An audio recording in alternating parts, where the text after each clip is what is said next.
All right. Got an echo, so if you're in this room, can you please turn your audio device down? I think that might be tight.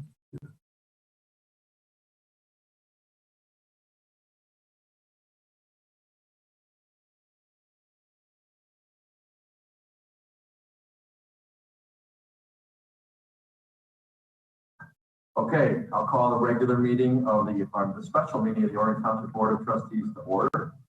It is 6 p.m. on Monday, April 6th, and it looks like we have a quorum. Clerk stepped away from her computer for a moment to call roll, so give me just a minute for her to come back. John, can you see us now, though? You mentioned on the chat that you can hear, but you can't see us. I can see everybody except for John. Some of you might have your cameras turned off, but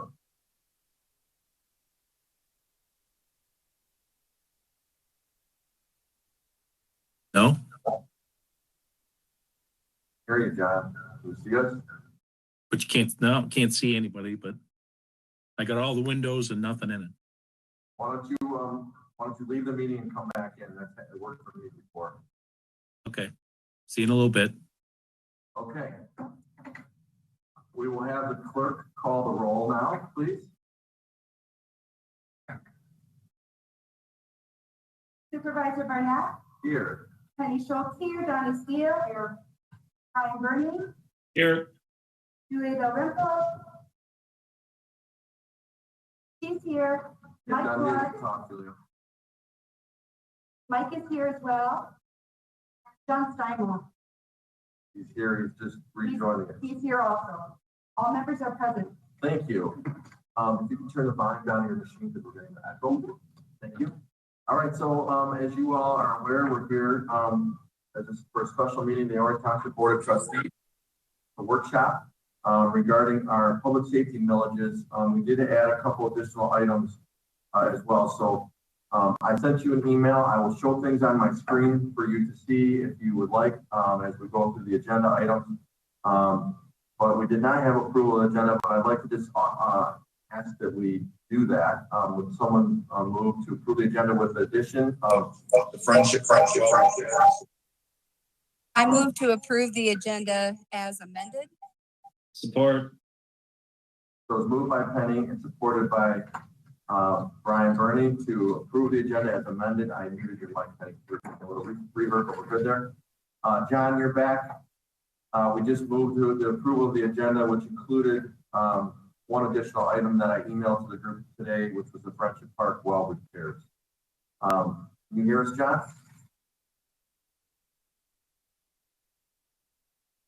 You're muted if you... Go ahead, John. I said I can hear you, but I still can't really see anybody. Okay. I'm going to email you these presentations, John. That's going to be problematic. I'm not sure what happened. We could see it earlier. All right. So we have a motion. The first item on tonight's agenda is, I'll read the agenda items in case you are can't see the screen or you can't hear. And actually, I'll pull up the agenda on the screen as well. I'm going to be sharing my screen throughout today's meeting. So figure that out right now. Thank you for your patience, everyone. Not sure what happened there, John. I have my board book on another computer, so I can see the board book. Okay, perfect. All right, great. And I'm sharing my screen right now. Hopefully you see it here in a second.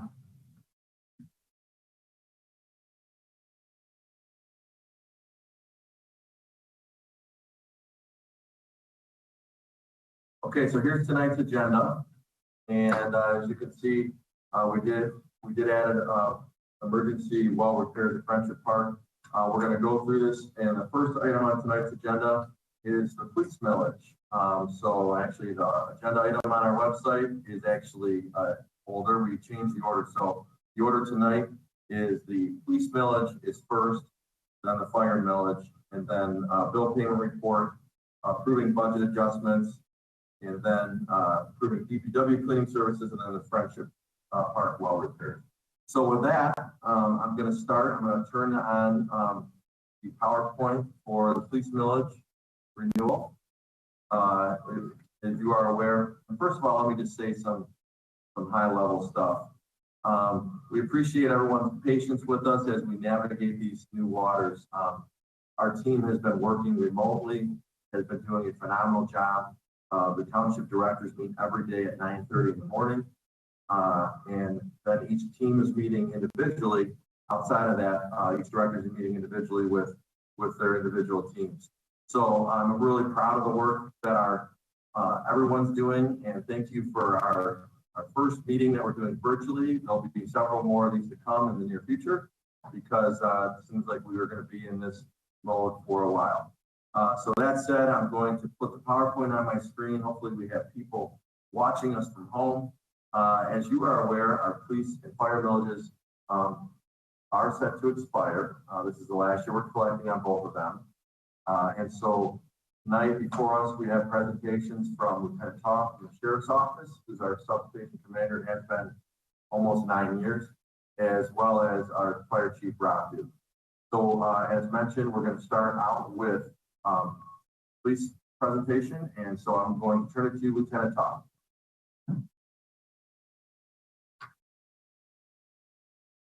If you're talking, we can't hear you. We're learning about technology here. Let's see if I can Okay, there we go. how about now? Is that better? Gotcha. Yep. Good evening, everyone. 90 days ago, when we started This to discuss, conference will now be recorded. when we started to discuss the police millage expiring, we never thought or never dreamed that we would be here on a Monday in such trying times, talking about our budgets and these things online. I am in the same building. I'm just down the hall here, but we're all practicing social distancing. So to start out, our police safety fund is due to expire at the end of the year, and it's actually expired. So we are recommending an increase from the original 3 mills that was approved by voters in 2012. And much of the presentation is going to go on to explain why we need to do this and how we need to do it. So in a summary, the police fund revenues have not been adequate in keeping pace with the growth and needed levels of police services in the township. The police fund is expected to continue to run deficit like it has over the last few years. The police safety fund it currently is at 2.92.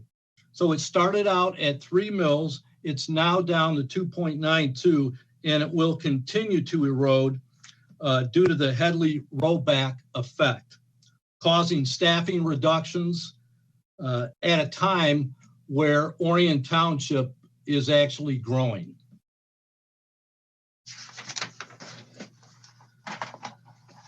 So regarding staff, in 2007, we had 30 deputies assigned to the Orion station. And in 2007, we had a population of 31,000 residents. Today, we have a total of 33 deputies with a population estimated at over 40,000. So what this breaks down to, this has been a 29% increase versus just a 10% police staffing increase during the same period from 2007 to 2019. We're pretty confident that when the census comes back in coming months, that will be north of 40,000. The 2018 census estimate was nearly 40,000, and due to the new builds, we expect it to be higher than 40,000. So one of the long-standing staffing recommendations has been from the Department of Justice. And as a minimum staffing, the Department of Justice has always recommended 1 officer per 1,000 residents. There are many municipalities that they set their staffing at 2 2 officers per 1,000. We have tried really hard to maintain that 1 officer per 1,000 residents.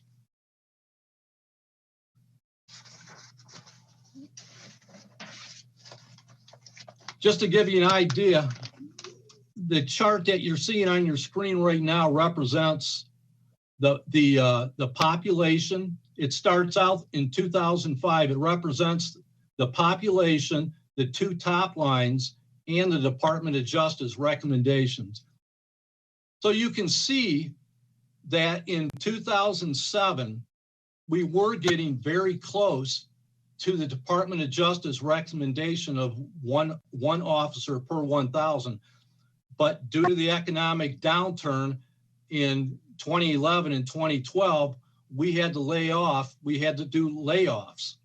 So we are slowly getting back up there, but as you can tell by the chart, we actually have less officers in Orion Township compared to the population than we did in 2007.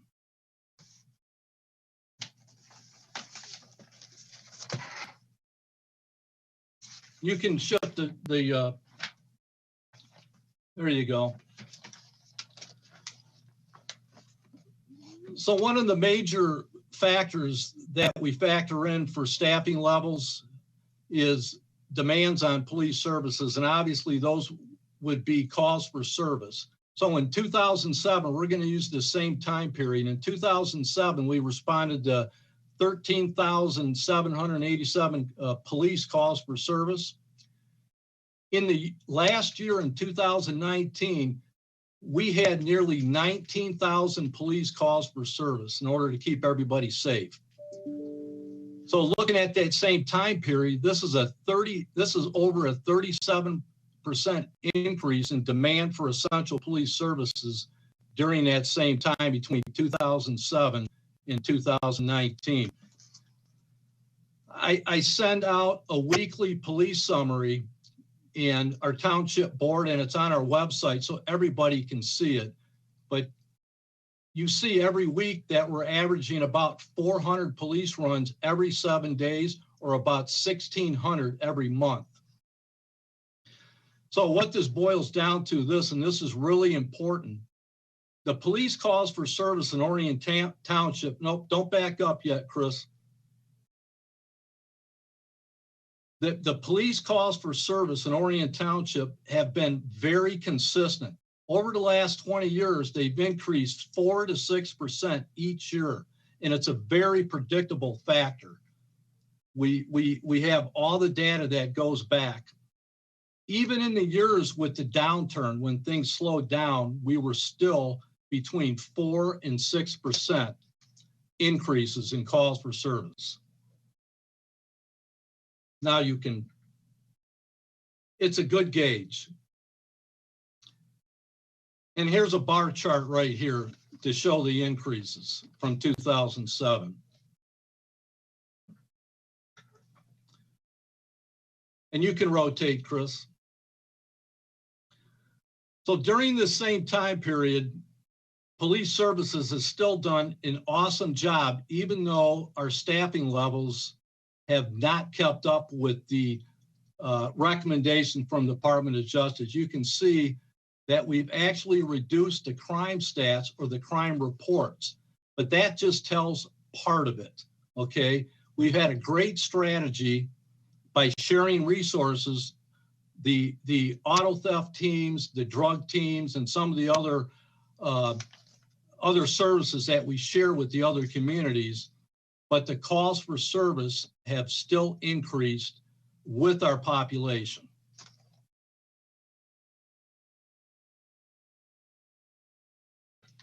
You can rotate the slide. I wanted to throw this in there. I'm not even sure Chris saw this, but this is our latest. The state police is usually a little bit high on the crash reports, but we average, these are just on the public roadways. We take crash reports on all of our public parking lots too, but you can see we're still up there about 900 crashes, these are on just the public crashes, but they've actually have slightly gone down in 17 and 18. And we believe that the spike in 15 and 16 was actually the M24 project.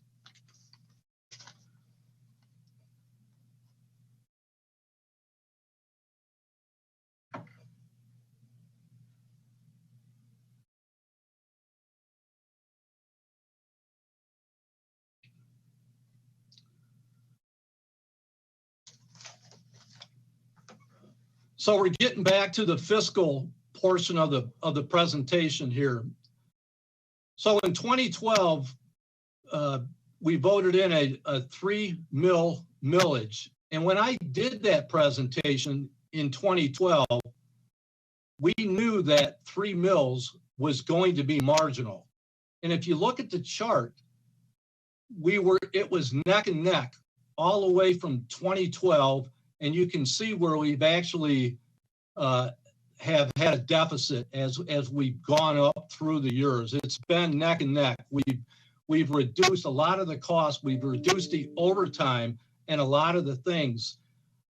But the Headley rollback effect has really marginalized that 3 mil. And that chart will show you how tight it's been. But we knew that in 2012. But in 2012, no one really knew what the housing prices was going to bring. You can shift, Chris.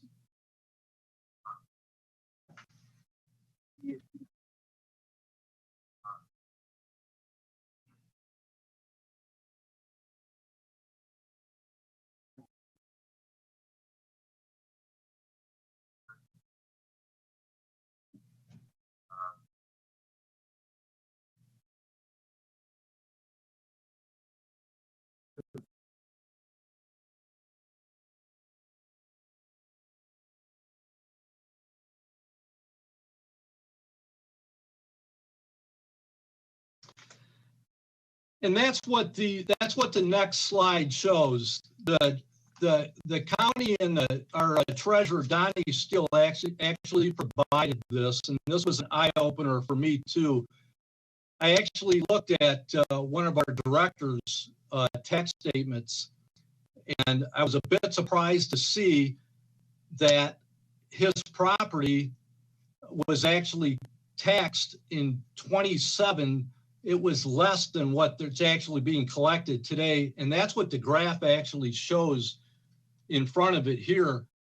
The values, the property values have never really caught up like we expected in 2012, and they still haven't caught up to 27 to those numbers in 2007.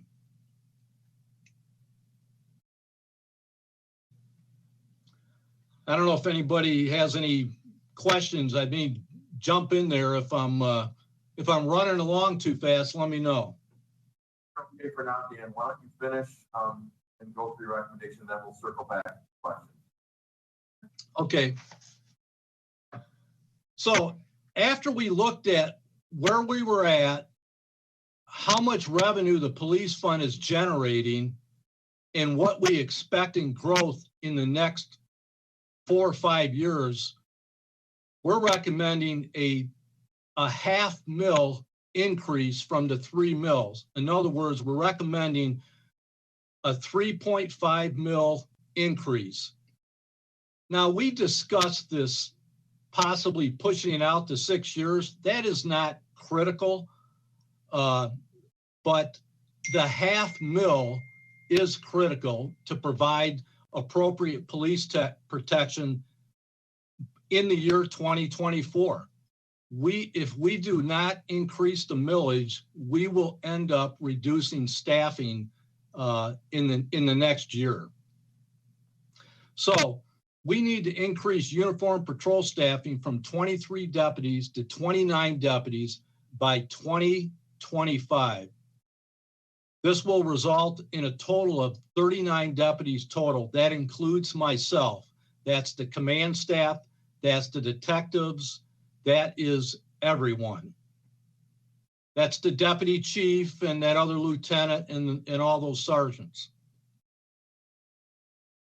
So the 3.5 mil will enable us to increase staffing to meet the levels of growth and keep close to the federal guidelines that we were near in previous years.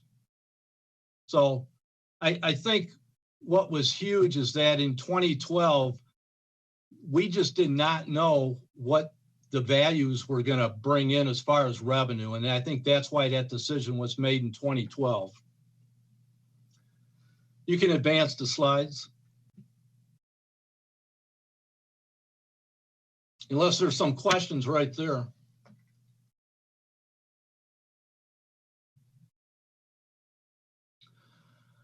So I put an example. This is one of our neighbors that ran into a very similar problem in the township to the north.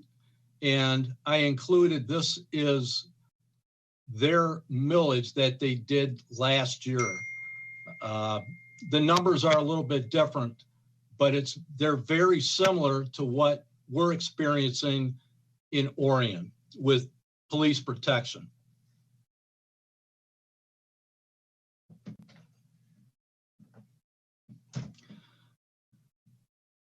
So it's hard to say what 3.5 mils is unless you're comparing it to something, okay?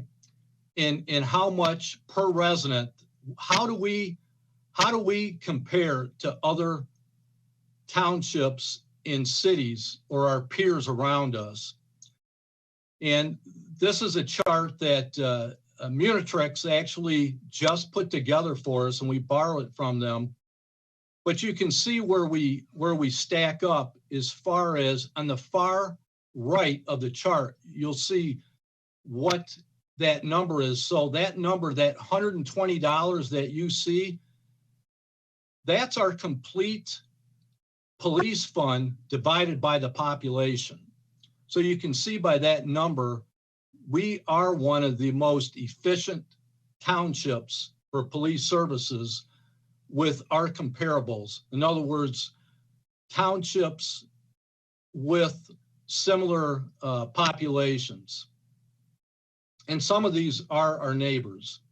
Yeah, and we chose, I'm gonna chime in here too, we chose some of these peer groups based on housing values and things like that as well. The one key I want to reference is not only are we real low on cost per capita in the far right column, but the second to far right column, crime per capita, of our peers that we selected, we have the lowest crime per capita. That's why we constantly, year over year, are getting recognized by different national organizations in one of the communities.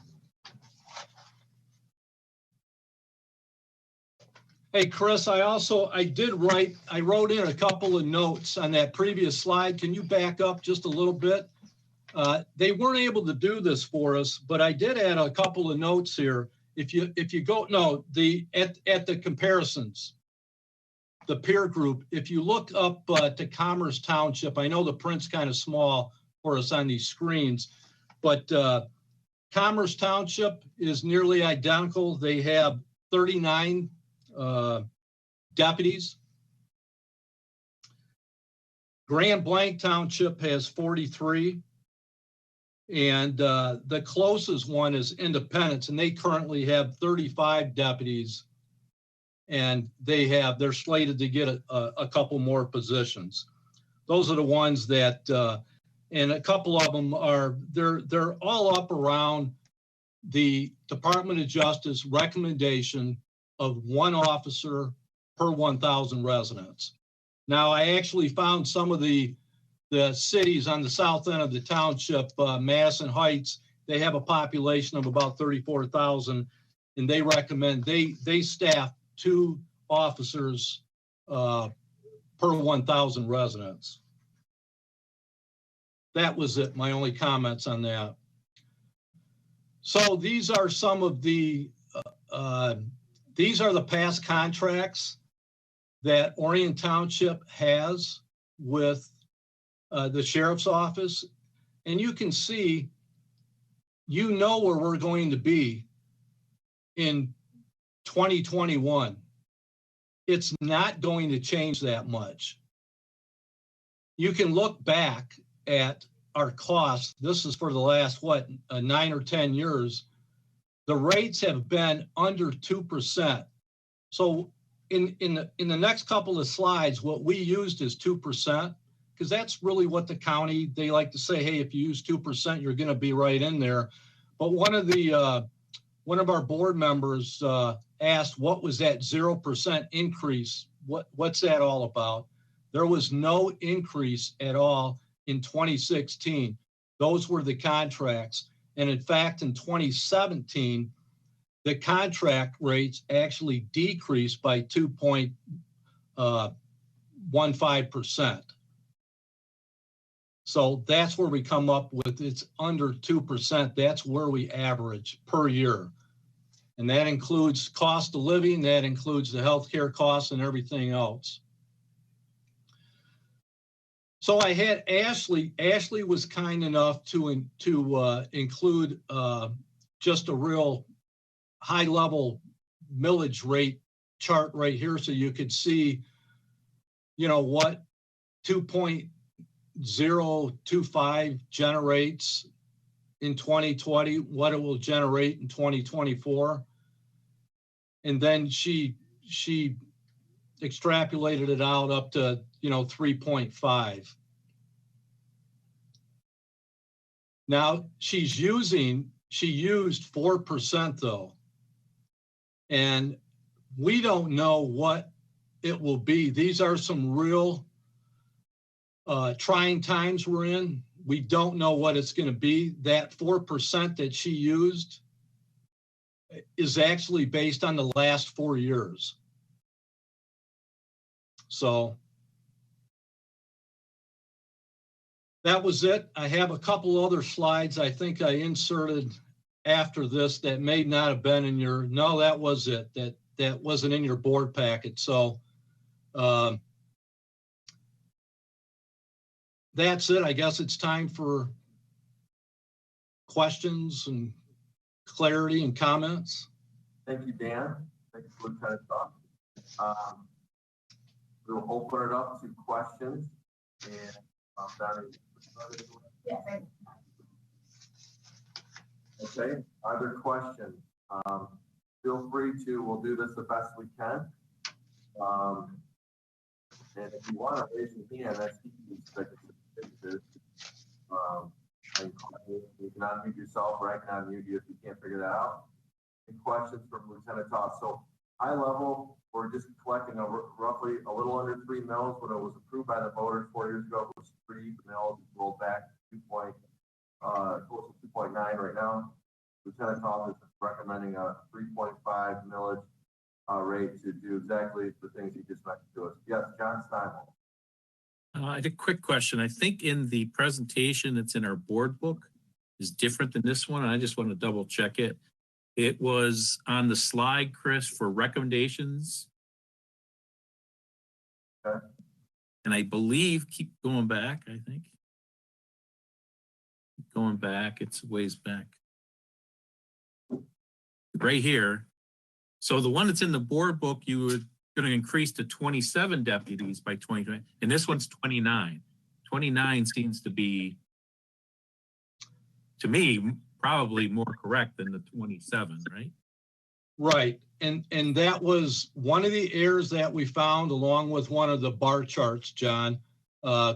We did the math on the budget, but I didn't do the right number on the PowerPoint presentation.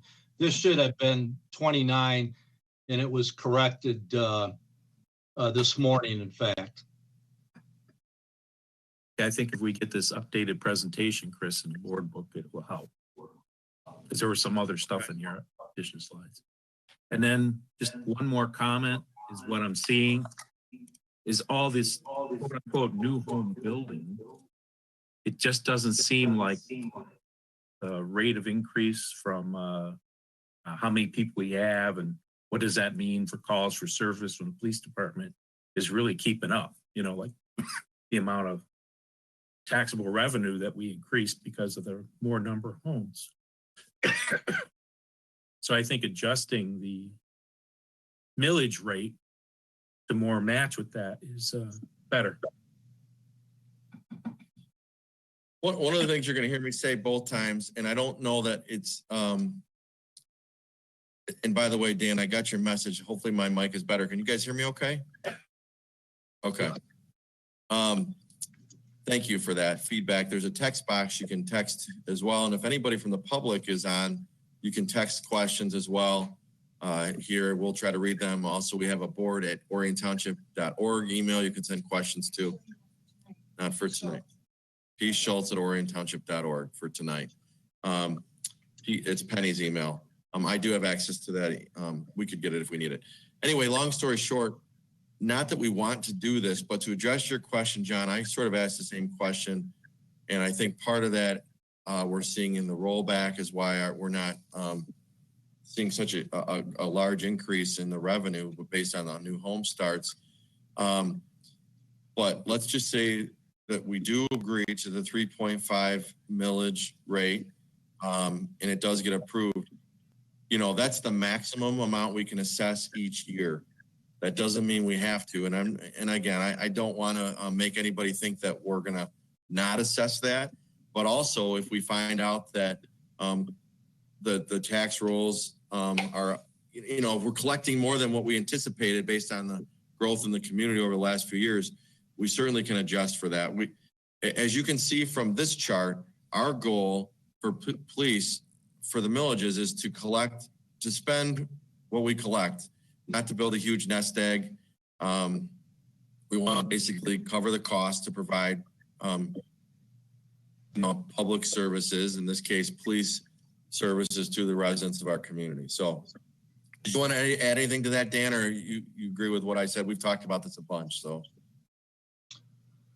No, that's exactly right. We don't want to get caught in that. We don't want to get to 2022 and 2023 when we really need the help, and now we're struggling, you know. And I want to point out this is for basic police services. We are not adding any other type of special units or anything else. These officers are going to be out on the street. This is not for command, okay? But we are short, okay? But it was very hard to ask for another millage to bump it up in 2016 because everyone was still reeling at that time. And that's what we had discussed. I discussed this with Chris in 2016, that we knew that it was always that tight. We were, you know, robbing Peter to pay Paul, and we were making cuts here and just to keep us so we did not have a huge deficit. And I think we came close, as you guys remember.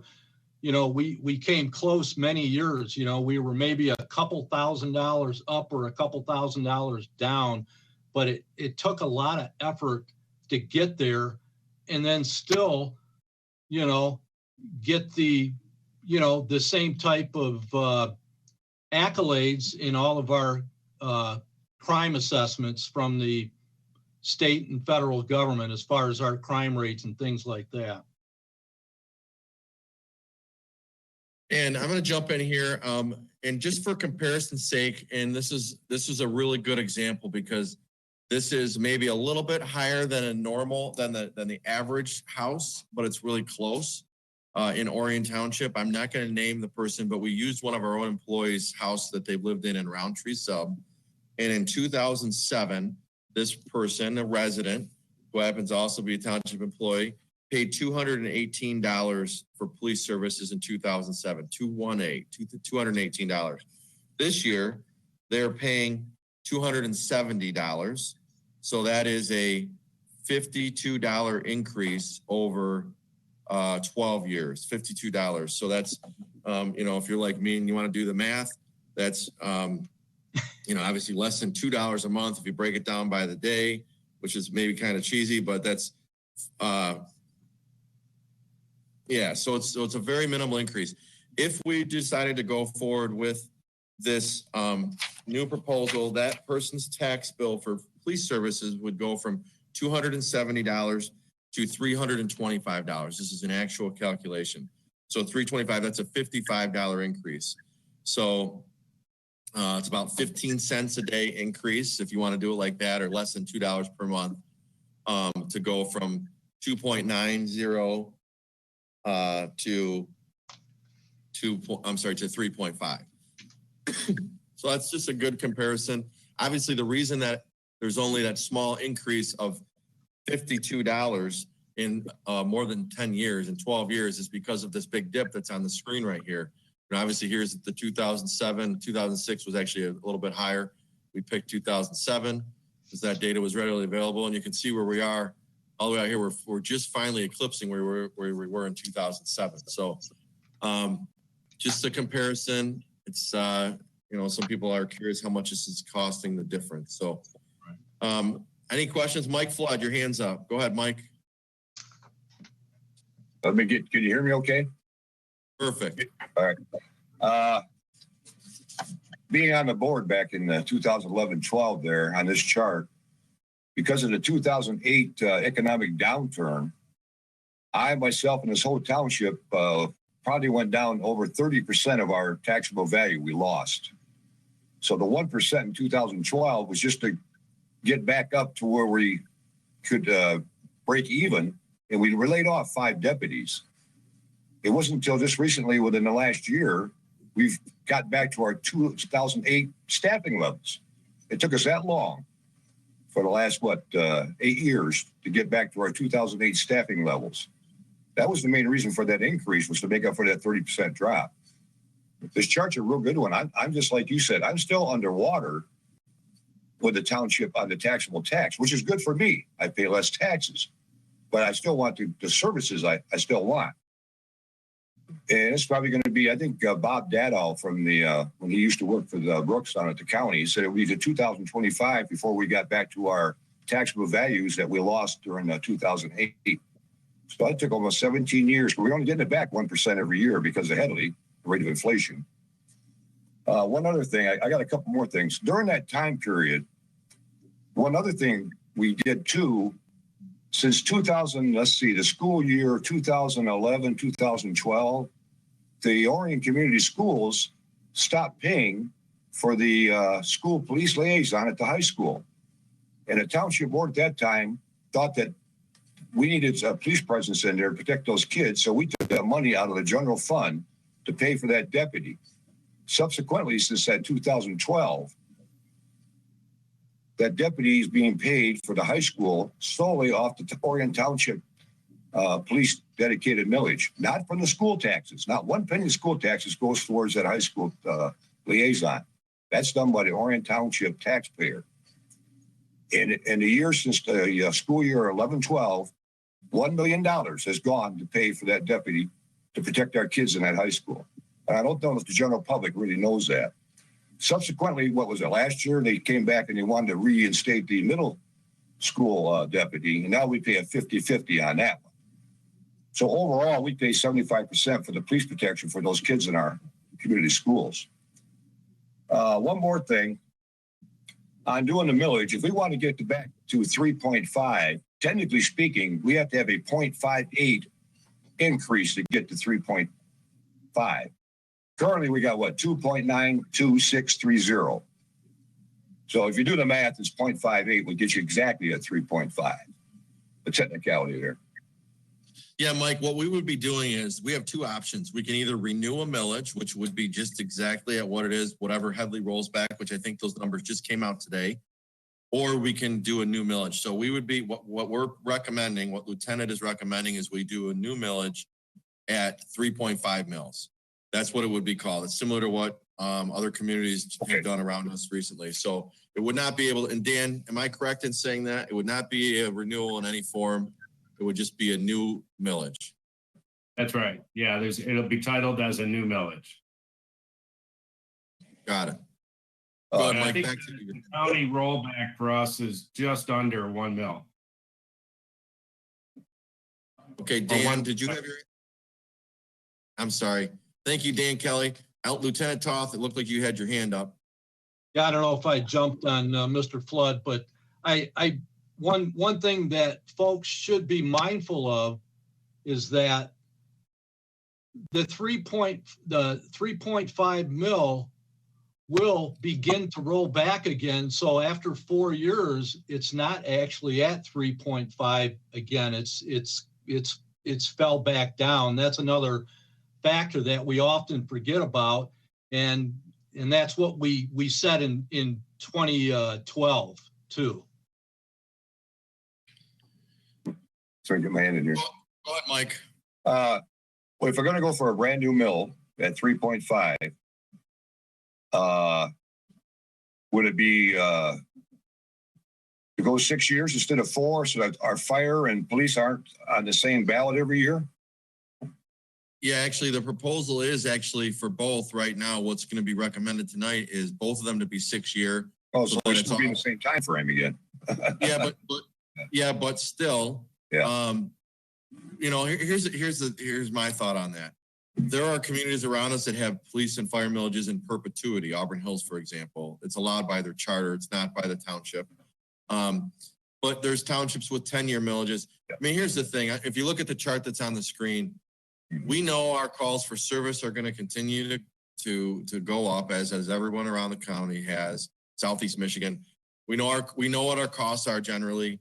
We just want to make sure we can cover those costs. So the thought behind the 6-year millage is to get it off presidential cycle. So it's still not a special election, but it's the midterm, still a good turnout. It's not a special election. We're not promoting anything off year, anything. It's a major election. But it allows us to not be on the presidential cycle, which, as you know, here in the clerk's office and everything going on, it's a crazy year. And it also gives us an opportunity to get 6 years out. I mean, those are the two thoughts. We wanted to do more than 4 years because we know our needs. We can pretty safely look into the next 6 years. We talked about 10 years, but we sort of conservatively picked 6 as a recommendation to at least discuss. But it keeps us on a regular election. And that was sort of the discussion we had internally behind it. We're proposing to have the fire do the same. If you remember, we had different millages all different times. We actually got them on the same track. Now we're looking at saying, why don't we look at 6 years? Because we can forecast that far out. Yeah, I'm not opposed to that whatsoever. I just had a question on. Yeah. Go ahead. That's it. I didn't. Anybody, Brian or Julia or John, any other questions from any of you? And if not, that's fine. And let me just say one more thing. I'm not asking you to take action tonight. There's no action on these items. This is their presentations. We will have these on our next board meeting for discussion and action after these presentations, which gives you an opportunity between tonight and April 16th. I'm sorry, April 20th, 2 weeks from tonight, to do video phone calls with Chief Duke or Lieutenant Toth. We can do more than just, we'll certainly honor Open Meetings Act, so we won't have quorums, but you can schedule one-on-one conversations or what. But we wanted to let you see this, kick it around, and then in the next 2 weeks, get with Dan, with Rob, with me, with whoever, Dan Kelly, if you need to talk about your questions, concerns. But then at the April 20th meeting, we would actually be approving the language for the millage that would be on the August ballot. Yes, Ms. Dalrymple. On slide 13, what's a legacy cost?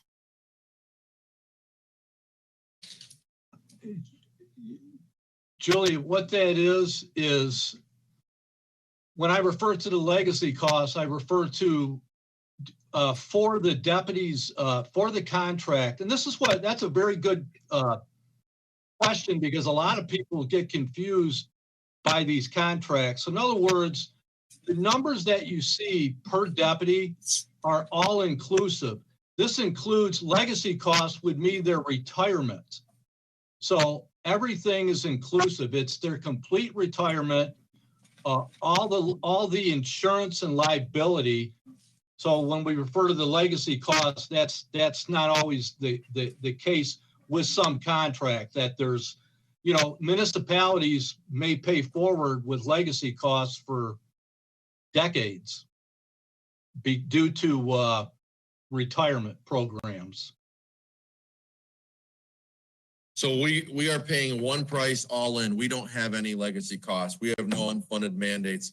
For example, if you follow the news, you'll see like our neighbors to the south in Bloomfield Township have they're very fluent, great tax base, huge legacy cost issue with their police department. So basically what he was trying to say is that, you know, our costs are fixed. We know for the next 2 years, we're basically getting a 3% or 2.92% annual increase to the contract, which our board approves every year in December, along with our budget. So we know what our costs are going to be. No surprises.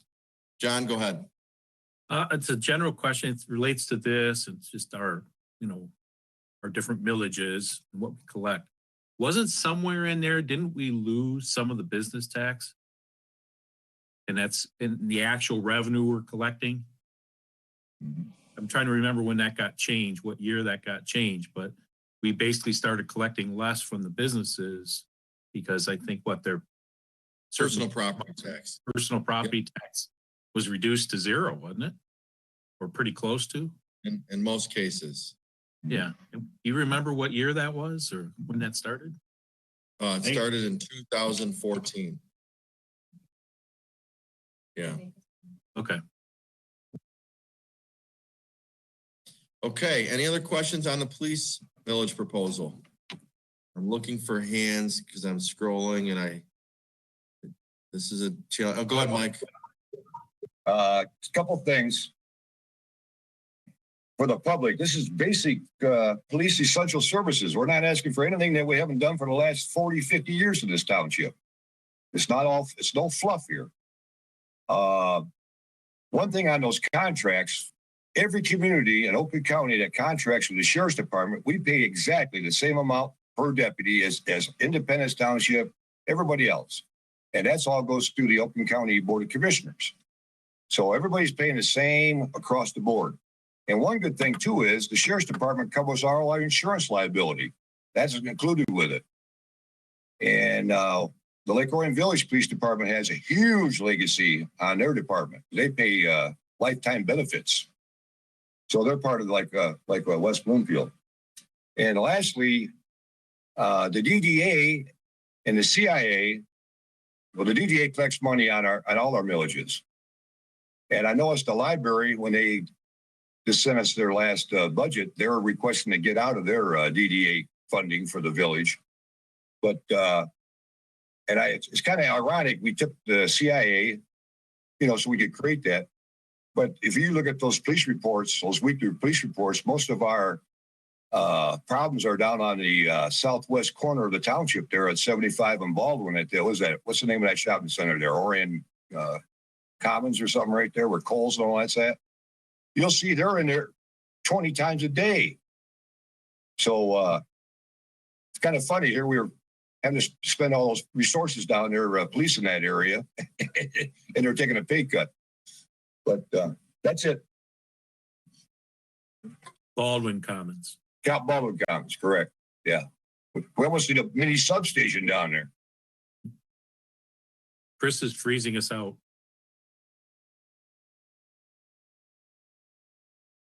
No, I did that myself.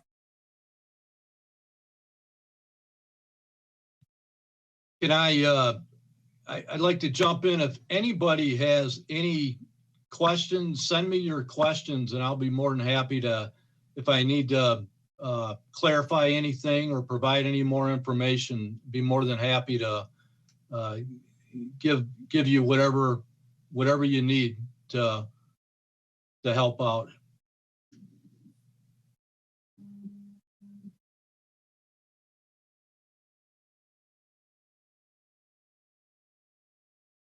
Yeah, I got the message. Chris was experiencing technical difficulties. So. Yeah, I've heard that before. Hey, Julia, you should have brought enough for everybody.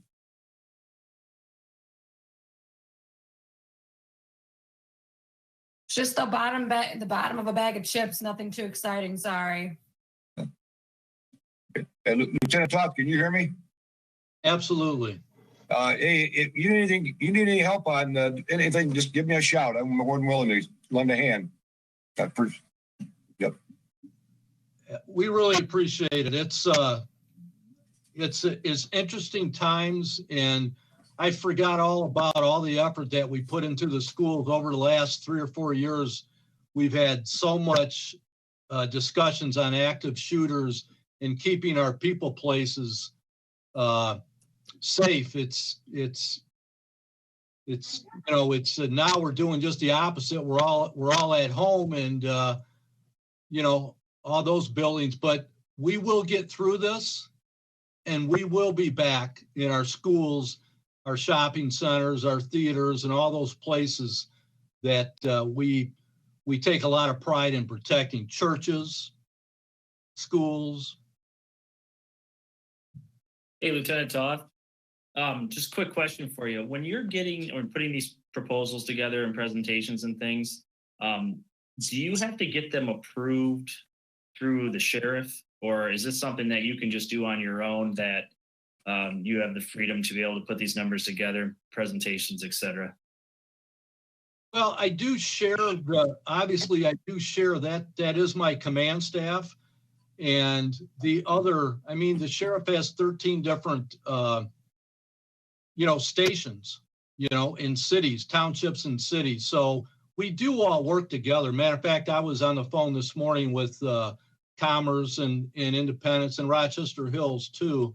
And we do work together on it, but I do have, they know that we work very closely with you guys, because Rochester Hills is different than Orion, and Orion is different than Independence. So we do tailor the different communities to whatever your needs are. So I think everyone is a little bit unique, but the rates are set by the county commissioners. But we do have, I do have a lot of latitude in how to present the information, but we rely on you to tell us, what you need, what you want to see. Good, thanks. I fully trust you. I was just wondering what the policies and procedures were and the chain of command and everything, but no, I'm happy to hear that, so thank you.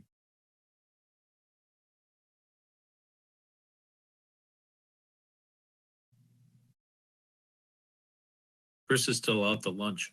I was going to say, he must have took a dinner break.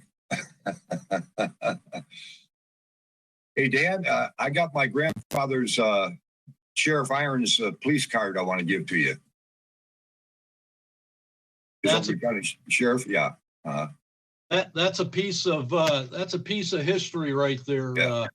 I don't know if you can notice it, but I'll move the camera down here, but this is the sheriff's office just celebrated its 200th anniversary last week.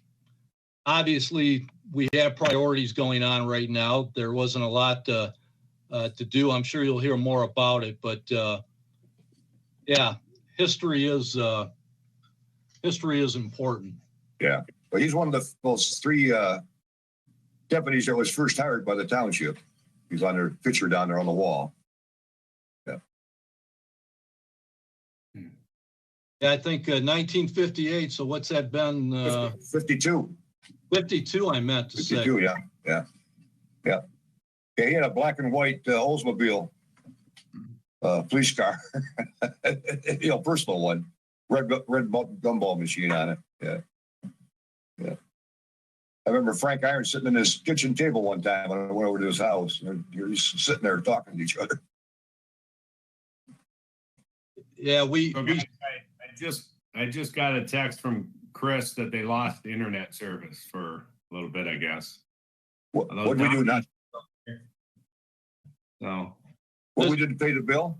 We forgot to pay the bill? Donnie's office, just down in the boardroom, it looks like. Yeah, it's just the boardroom, it looks like. Does Chris want to come down here? I could send him a text. tell him I'll trade spots with him. I think I just about finished up. Yeah. He could jump right in. I don't see Chief Duke on here either. So are we going to do the fire presentation yet? I saw him in the background of Chris earlier. Oh, he's hovering behind him, huh? One of those deals.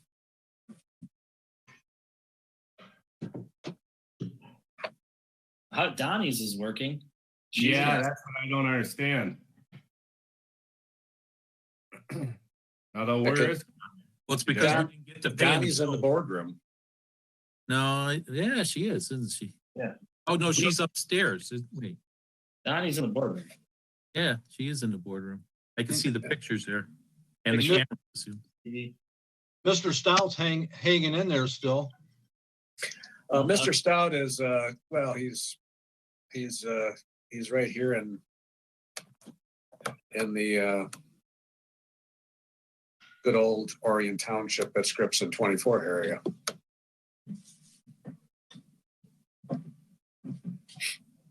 That's not the assisted living place, I hope. Not yet. Maybe next week. I'll join you. Well, that.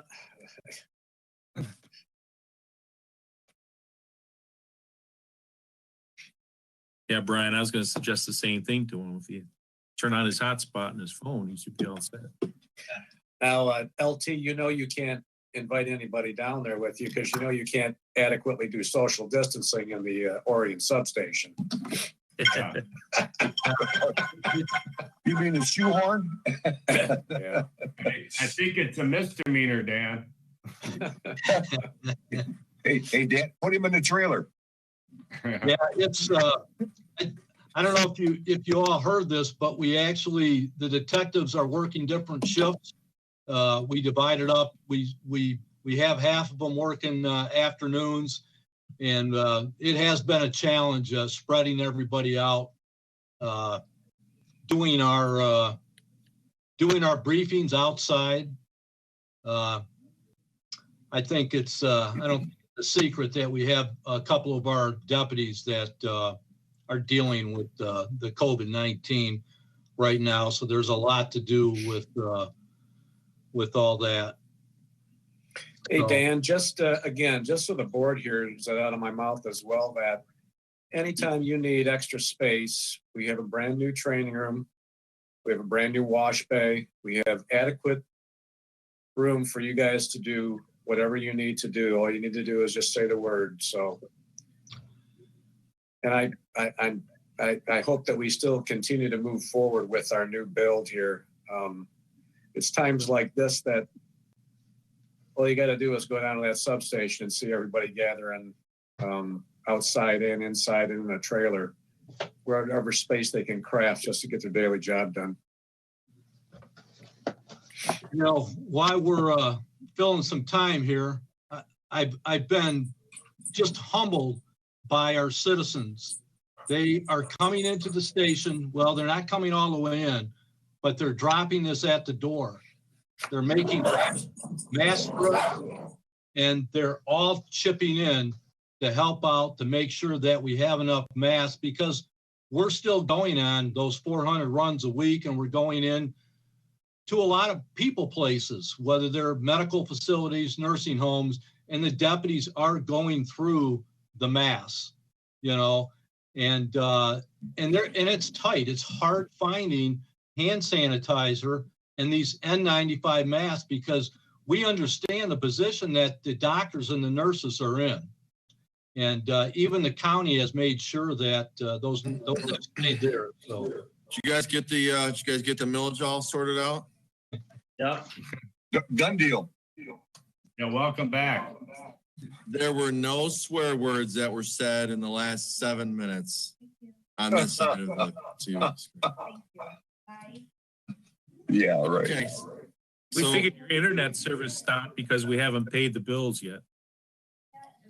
we definitely have been paying all our bills. All right, thank you guys. So, all right, thanks for the delay. Whoever was talking the most, we appreciate you. We're back. And at this point, if there are no more questions from Lieutenant Toth, and again, Real quick on the deadlines for both of these. We started talking about it, but you guys couldn't hear us. May 12th, Dan, is that accurate? Dan Kelly?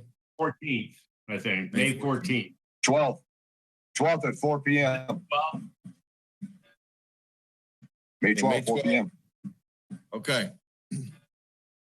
All right. I am going to turn the screen over to our Chief, Rob Duke. Can you guys hear me okay? Yep. Okay.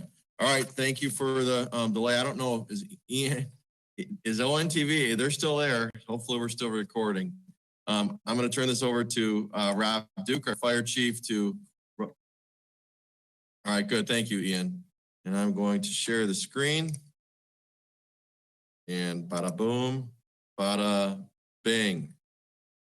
There it is. Okay. And I don't know if you all can see Rob, but I'm going to let him Good stay 6 evening, feet from Mr. me. Barnett, Mrs. Steele, Mr. Schultz, members of the board. So tonight, we're going to present our millage renewal proposal. With me also, I have Assistant Chief Pender, EMS Coordinator Captain Chris LeGerald, so you won't have to listen just to me, which is probably a good thing.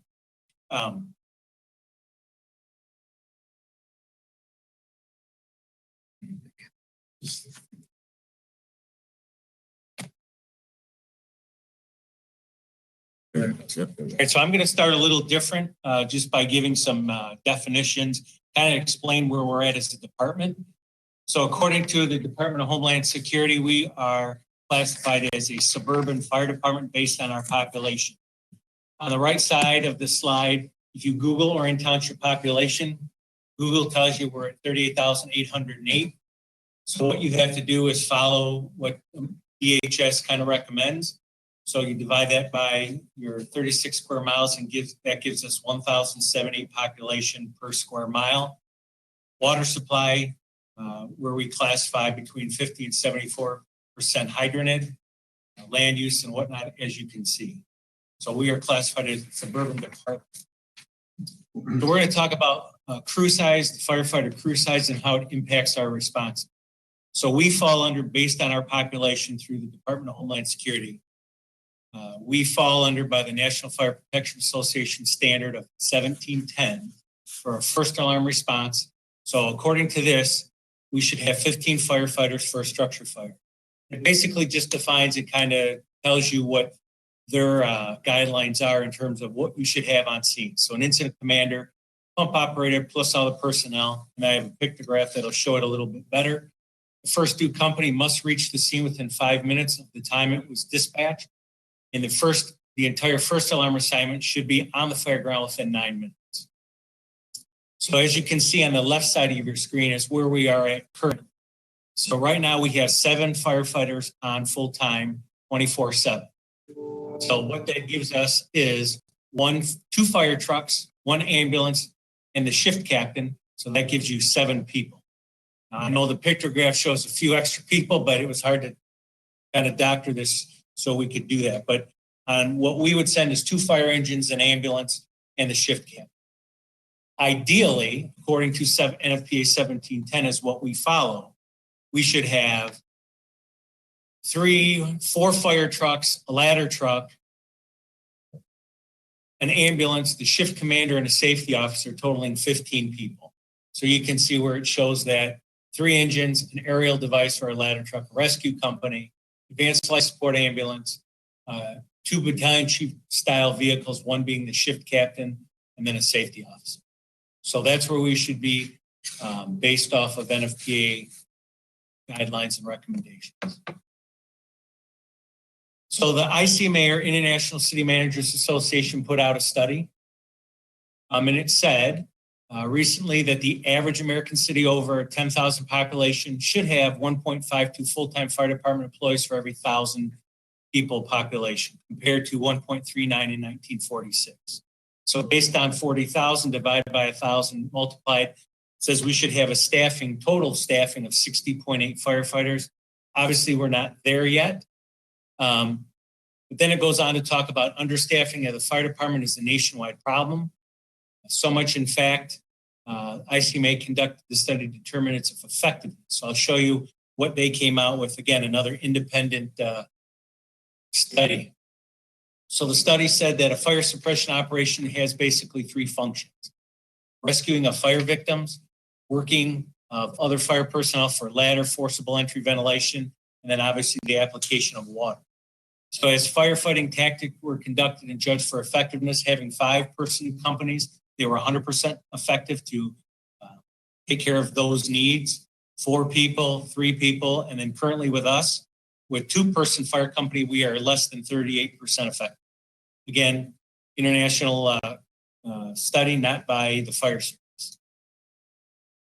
So again, our current and what we're recommending, currently we have a staffing of 21 full-time personnel. According to FEMA and National Fire Protection Association standards, we are never or 0% compliant with those standards currently.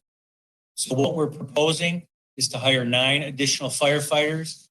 If we were to get that, and that'll be with the millage, post new hire staffing would total 30 between 3 shifts, so 10 firefighters per shift.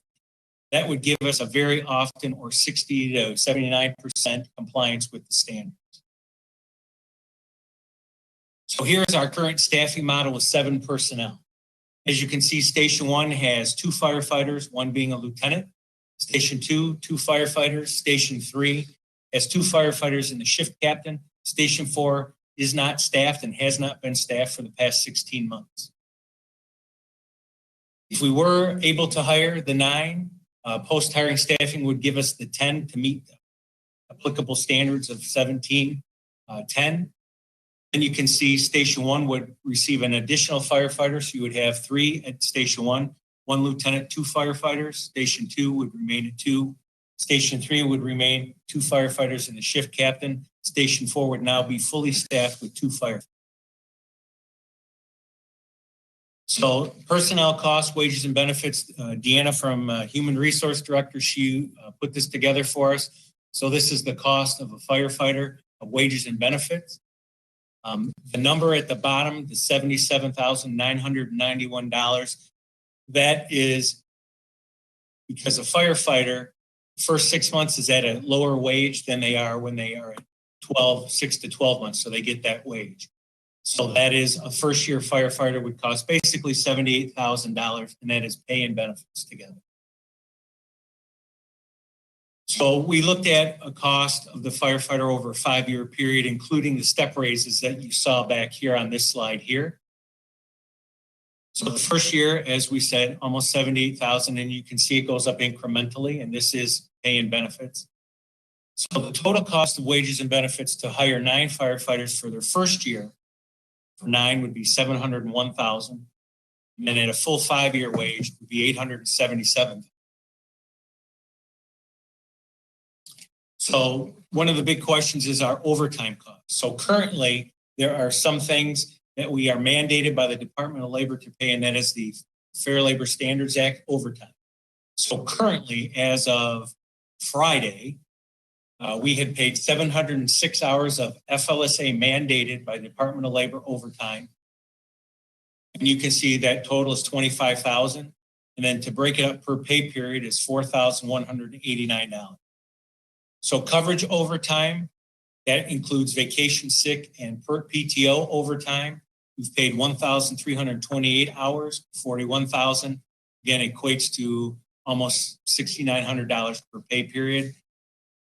Paramedic school overtime that we're paying for people to attend school, 105, almost 106 hours. Relatively minimal, truthfully, to get them trained, $2,700 or $455 per pay period. The nice thing is if we're allowed and able to hire the 9 firefighters, our FLSA overtime is factored into that proposed budget that you saw. So each battalion, and there's 3, so each shift right now consists of 7 personnel. They have FLSA overtime that is already factored into their wages and benefits each year. So that factor would already be factored into that $701,000 that I mentioned in the last slide. Coverage overtime, vacation, sick, and personal time overtime would essentially, by hiring these people, would eliminate or decrease 90 to 100% of the coverage overtime. And that's where, that's the nice thing is because that would give us a buffer of personnel, if you will. I don't call them extra because that would staff Station 4 now fully and add another person to Station 1. So really, we would see a decrease in that coverage overtime of $41,000 to almost, I mean, I can't predict it to be zero, but it would pretty much take care of most of that overtime. Medic school overtime would be zero because we would already have personnel trained. And the plan would be obviously if we were to advertise, would be firefighter, paramedic, like we did with the firefighter that we just hired. He's a paramedic. So the average overtime per payroll really would only be the FLSA overtime at the top. And that's, like I said, already factored into their wages and benefits from HR. Just like Lieutenant Toth showed, Donnie provided us with these values. And again, I don't know the 2020 yet because I know they're supposed to be coming out here shortly, but it's essentially the same that Lieutenant Toth showed in terms of home values. And I know Chris had talked about somebody here that they compared to an actual tax. So our current millage and what we're projecting in the future or what we're going to recommend. So currently we are at 1.92 mils. You can see what it brings in bolded on the right. Other revenue of 93,000. BLS transport, and this was as of Friday, we brought in $115,798 for a total budget in 2020 of almost 3.6 million. Subtract our current personnel. Our operating costs, as you can see there, roughly last year was $850,000. And our operating costs is everything from the lights on in the fire station to uniforms to truck repairs, truck maintenance, things that were mandated by law to do, such as pump testing, ladder testing, hose testing, et cetera. So it costs about $850,000 to operate the fire department. Administrative building cost was $600,000. So that gives us a remaining fund balance this year of $147,000. So we're projecting, or what we're recommending is that we go to 3 mills, again, based on the 2019 numbers that we were provided, would generate 5.3 million. Other revenue, we kept it the same, and other revenue is fire fines, building fees, et cetera. And in that revenue, by continuing on with, if we were continuing on with to establish advanced life support and paramedic service, total ambulance transport fees would generate roughly $780,000 for a total of 6.2 million. I know Trustee Flood had talked about the DDA. We were asking or requesting exemption from the DDA capture. In this year, we've paid $76,663 to the DDA. And if we go back a couple slides, that equates to almost the cost of a firefighter paying benefits for the first year. Expenditures, projected fire personnel, and this would be including the 9 hires, would be 3.6 million. Total revenues minus personnel cost. Our operating costs, we included a 2% increase because that's what typically we've seen, would leave us a capital needs fund of 1.7. So what I'm going to do now is turn it over to Chief Pender, and he's going to go over our capital. So real quick, we were asked to look at what our capital needs would be moving forward for the foreseeable future. On the screen there, you can see what we came up with of some critical needs. The ones in red are the ones that we really can't live without. Per NFPA guidelines, turnout gear is only good for 10 years. SCBAs and air bottles are only good for 15 years. So how we did this in the past, we had always got to the end and then bought everything at once. So if we needed 50 sets of turnout gear, we would buy 50 sets in one pop. What we thought would be better would be to spread it out over the course of a few years to try and break up that pricing a little bit. So as you can see, turnout gear, $51,000 a year for the next 4 years. SCBA air packs, $84,000 over the next 3 years. Air bottles, which are the extra bottles that go with the air packs, as you can see going through there. The diesel exhaust system is what I call it, is for Station 3, because the one we have there is it still works, but it's becoming inoperable. And that takes the diesel particulates out that causes cancer. We approved that for Station 4 this year, I believe, or in the last couple months. The fire trucks, we sent out a fleet service or fleet audit survey. We showed it to Mr. Barnett. That's a different presentation, but we can kind of explain our needs for our apparatus. Technically, all of our fire apparatus, according to the charts and the graphs and how everything's figured out, should be replaced. Obviously, we can't replace all of our trucks at once. So we have a system and a different presentation that will show you how we would like to replace apparatus over the next 10 to 15 years. So that's where that $600,000 comes out. The other things noted there that are in black, those are needs, but not the most critical needs. And where you see the ambulances there for 2022 and 2023, that's assuming that we're allowed to continue with our ALS plan, where we would need another ambulance or 2 more ambulances to be able to keep up with the demand for our department. And the rest of the things there, you can kind of see thermal imaging cameras, video conference system to help with training and such, flooring, LED lighting conversion are just more things that we need. So that's kind of our capital improvement plan for the foreseeable future in a nutshell. And that's kind of how we have that. Is there any questions on that for me? Because we're going to move into the EMS with Captain and Joe. Click on this to see if anybody has questions. Real fast, John. Yes, sir. John, On that diesel extraction, I know that's just a recently built brand new station we built here a few years ago. Was that is that an upgrade like on your mechanical system? Is that what that 76 is? I know that's not a complete install, because those things are hundreds of thousands of dollars. Actually, it is, Mike. We just replaced the one at Station 4, and that's the exact cost. It was $75,000 when we replaced that one. This one, those stations are almost identical, so it would be the same price. And that changes out all the pipes, the fans, everything. It's a full new system. Okay.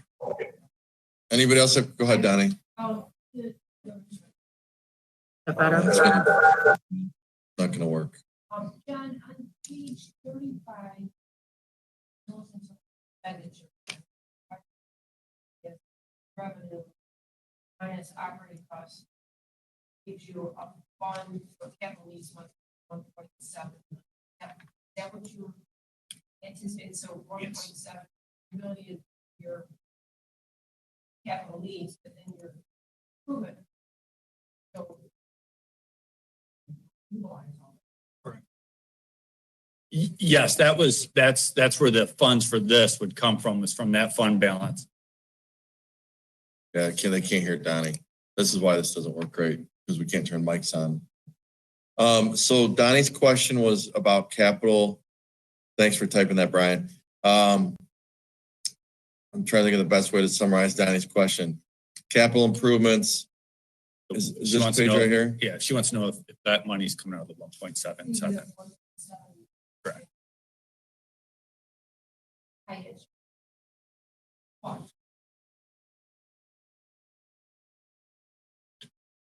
Correct. And we left a buffer in there for unexpected things also. One of the fire trucks, the pump went out. It was over $10,000 to fix it.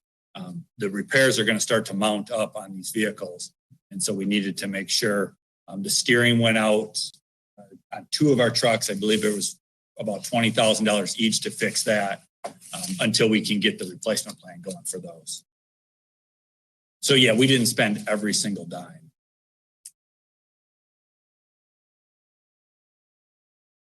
So Don, just to summarize, so that Donnie was saying the 1.7 million, they're not spending all of that every year on this next slide, right? Whoops.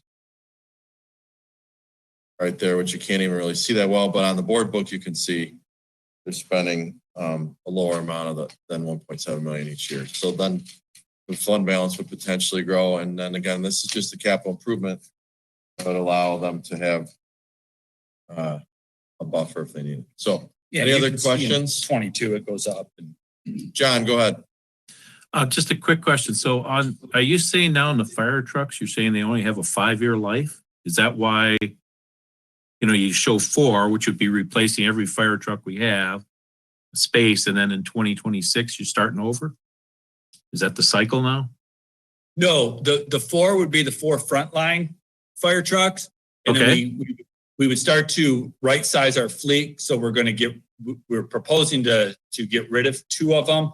And then we have the tanker that we need to replace. And then we would start getting into the van, staff vehicles, things like that. But no, they have about a 20-year lifespan, not 5. Hey, John, quick question on, I couldn't hear Donnie fully or understand her question, but what I heard was that you're not spending the full 1.7. Is that correct? Did someone say that? That is correct. So we're not anticipating to spend the full 1.7 million. Correct. Right. So the biggest thing though is, and maybe I'm talking about 2 different things here, but we go back to one of our stations not being staffed at all. But then we're also talking about not spending the full amount. Am I talking about 2 different situations here, or? Well, kind of, because under our proposal, all the stations would be staffed, and this would give us the money to be able to do these capital improvements.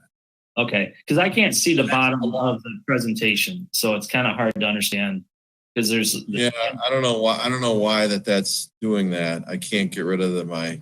It's all right. That answered my question. So you're talking about she was referencing to the future, not to right now. Correct? Yeah, and I think if I mute my mic, then we probably could have Donnie's mic work. So I'll make sure I do that for the next, if she has more, when she talks again, so you can do it. And then before you move on, I just had one other question. So I've heard you guys talk in other meetings and, other workshops that we've had over the years, in regards to the engines. What happens to the engine when it expires? And is there a way to recoup some costs? And, can we sell them to other departments? Is that an option? Oh, absolutely. Yes. There's departments around that will take an engine that's not totally up to snuff just because of funding. We sold one last year to a department down in South Carolina that really liked it. They actually have contacted me a few times about maybe getting another one, and then all this happened and they kind of stopped. So yeah, there's a lot of different ways to advertise throughout the entire country. We sold some trucks, I believe, that went to Russia in the past, things like that. So how much do we get for a cost of 600,000 new? What do we get for one that we're selling? Between 50 and 80,000. But those are 1996 vehicles, so they're 25 years old. Okay. And in the fleet audit plan, Brian, it kind of explains all that, and it actually maps out exactly how it works. Okay. Thank you. All right. Who else? Any other questions right now before we move on? There's more to the presentation. Well, actually, I do have one more. Sorry. It just, I keep going back to the having one fire station unmanned. It's concerning, obviously. So the biggest thing, in my head is, well, how do we make sure that there's firefighters there to be able to respond quickly? Full disclosure, it's in my neck of the woods, but that's not why I'm bringing this up. But it's just, I've obviously taken a second look at this because of that. But with that said, there's a lot of other people that live around here, and I'm wondering what the response time. How does that affect response time if we have a station that's not manned? Also, when we built these stations, and I don't know the final year of when all 4 were implemented, but clearly there was a need to do that. And whatever, even if it was 2 years ago, our population has increased drastically. So I guess the biggest thing I want to see out of this is, how, and I know you have the plan, because you just explained it, but getting the appropriate amount of staffing to be able to have the most qualified people in these stations so we can, get to our residents in a quick, efficient manner. I guess that was more of a statement than a question, but I know that's, I guess I wanted to say that, but I guess the response time was really the only question in there. So do you guys have, I'm sure you have that panned out. Can you let me know what that would be? We can let you know exactly. We can look it up in our chart. It obviously does. Roughly, it doesn't, I'm just for conversation. But yeah, we can get you that information tomorrow. Okay. All right, Penny, are you on the screen? No, you're not on the screen. Go ahead, Penny.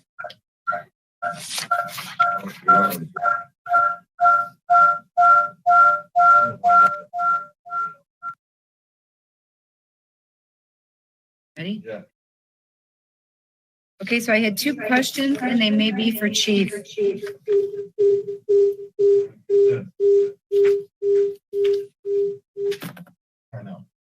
I have two questions for Chief.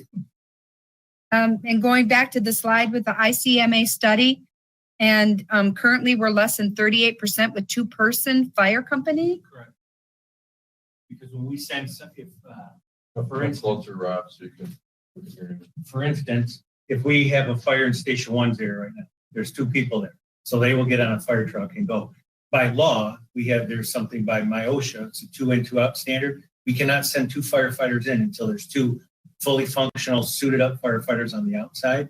So that's why we become 38% less than that effective, because we can't really do anything. I know that sounds, we're doing so. We arrive, we'll do a scene size up, we'll survey, see what's going on, relay that information to maybe the shift captain that's on his way, who would be on his way to other companies coming in, but they can't by law go into a fire to rescue anybody until there's 2 people on the outside. So you have to wait for someone to come to bring you up to the standards of the requirement at ICMA. Correct. So we're less than half. That concerns me greatly. And then also Fire Station 4, not staffed in the past 16 months. Can you explain again why that's not being staffed? We don't have the funds to staff it. We don't have the personnel to staff it. And the decision when we started to provide EMS transport, you have to have 2 people in a station. So when I was here when I started 2 years ago, there was 1 person in each station. So we weren't able to do that. I mean, essentially 1 person in a fire station. We're understaffed now with 2 people. We certainly couldn't really provide much with 1 per station. So this way, at least 2 people go out now, whether it's a fire truck or in an ambulance. So they're able to go out and provide better service as by virtue of having people. Okay, thank you, Chief. And remember, Michelle, prior to Chief Duke getting here, the department was ran totally different. We used essentially a fire truck to go on medicals. So we would have 1 guy go on the truck and other people would meet him there. Now with the ambulances, you obviously have to have 2 people to transport, 1 to take care of the patient, 1 to drive. So there has to be 2 in the station. Okay. So, and just on a personal note, I live in Station 4's area too. So It's developed quite a bit out there as well. Okay, so thank you. Are you anything else? If not, can you mute yours? Yep. And then.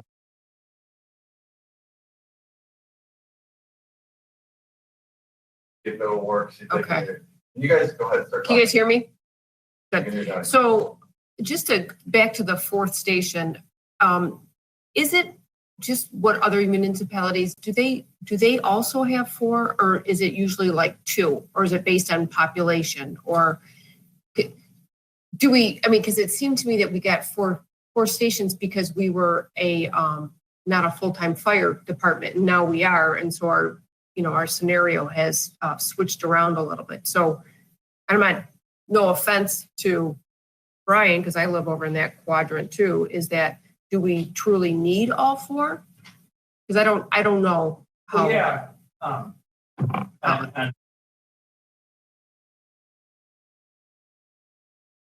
Yes. Go ahead.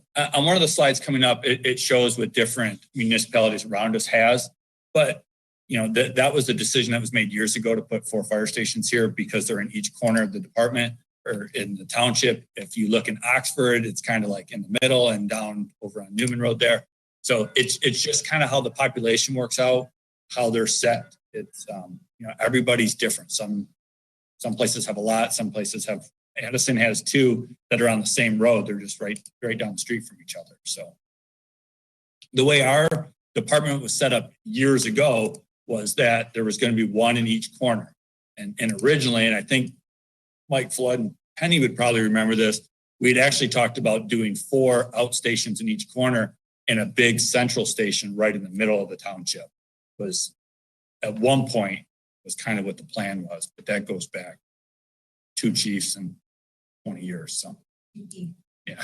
Okay, so let's do this. I'm gonna let them finish their presentation, then we'll open it up for questions. Jeff, you did have your hand up, Stout, a little bit ago. Did you want to share something or? No, I answered my own question. Thanks.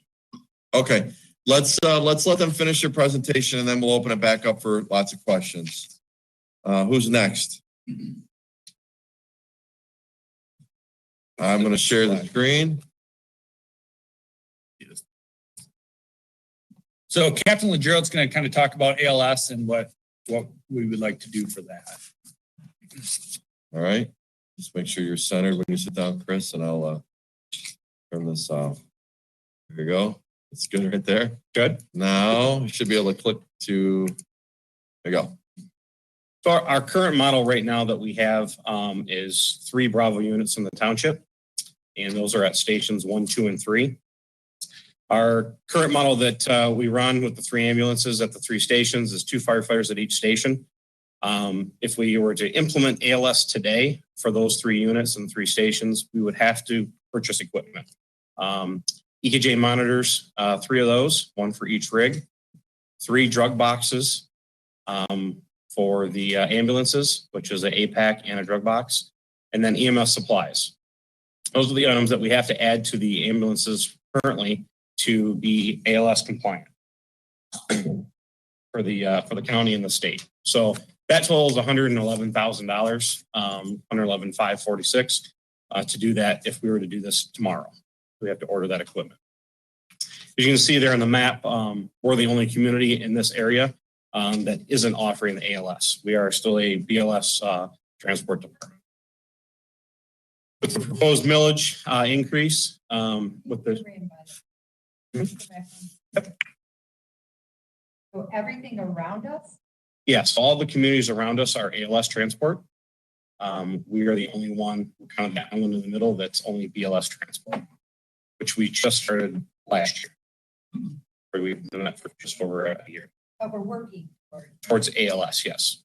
And that's where with the millage increase proposal here would be adding the 2 ambulances, adding the staffing to station 4. So that is compliant. We would have the 2 new ambulances, which was, as you can see there, $500,000 for those. 2 more monitors, stair chairs. These are all the items that you need to outfit the 2 new ones.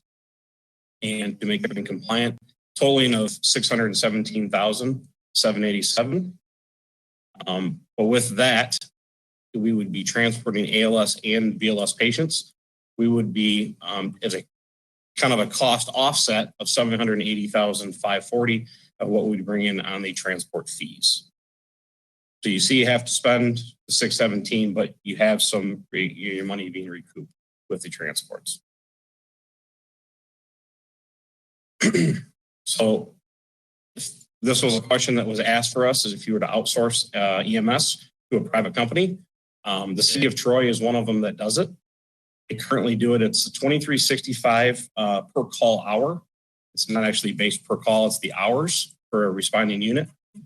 Roughly, they pay $517,935. That is going up this year. There's a percentage increase for that. But they still invoice the residents and the patients that they run on. Same thing we would have to do to offset that cost. With this, though, is there's no cost benefit or offset for Orion Township. All that money goes to that agency that we would outsource to. Hey, Chris. Just a quick question. Sorry to interrupt, but I just, this slide, why are we talking about outsourcing EMS? When I thought for the last 2 years, we were building up to BLS, which we are now, and then eventually ALS. This proposal here is what we've been building up to, and we have discussed for a couple of years now. This question was asked to the chief about putting this in here, because what is the cost benefit or the cost of doing this? So this we is just a question with this. okay. So this is just just someone being, wondering what the cost is. Yep. And All it's right. cost almost 520,000 to the township for the service. Okay, because I was just, that's what I was under the impression. This was our goal, is to get to that soon. So that's why. So sorry, I didn't mean to interrupt your presentation. So Not a problem. And that's kind of the EMS right now, our proposal and what we're asking. Questions now, Chris, or did you? Yeah, specifically as it relates to ALS, let's do any questions anybody has as it relates to ALS. And anything that Chris wouldn't be able to answer. I'm here. You guys just can't see me because we're sharing a computer and we're staying 6 feet apart. Questions? I don't see any hands. So, okay, Donnie does. I'm going to mute this. I'm going to have to double mute. All right, 1 second. I'll go to Donnie first. Okay, just real quick, the numbers that you have of the cost and the recouping the cost for the ALS, are those based on like your EMS? It was like 3 or 4 slides back about what you received back for the BLS, not EMS. I'm sorry, BLS. So last year, BLS last year was our first year up through.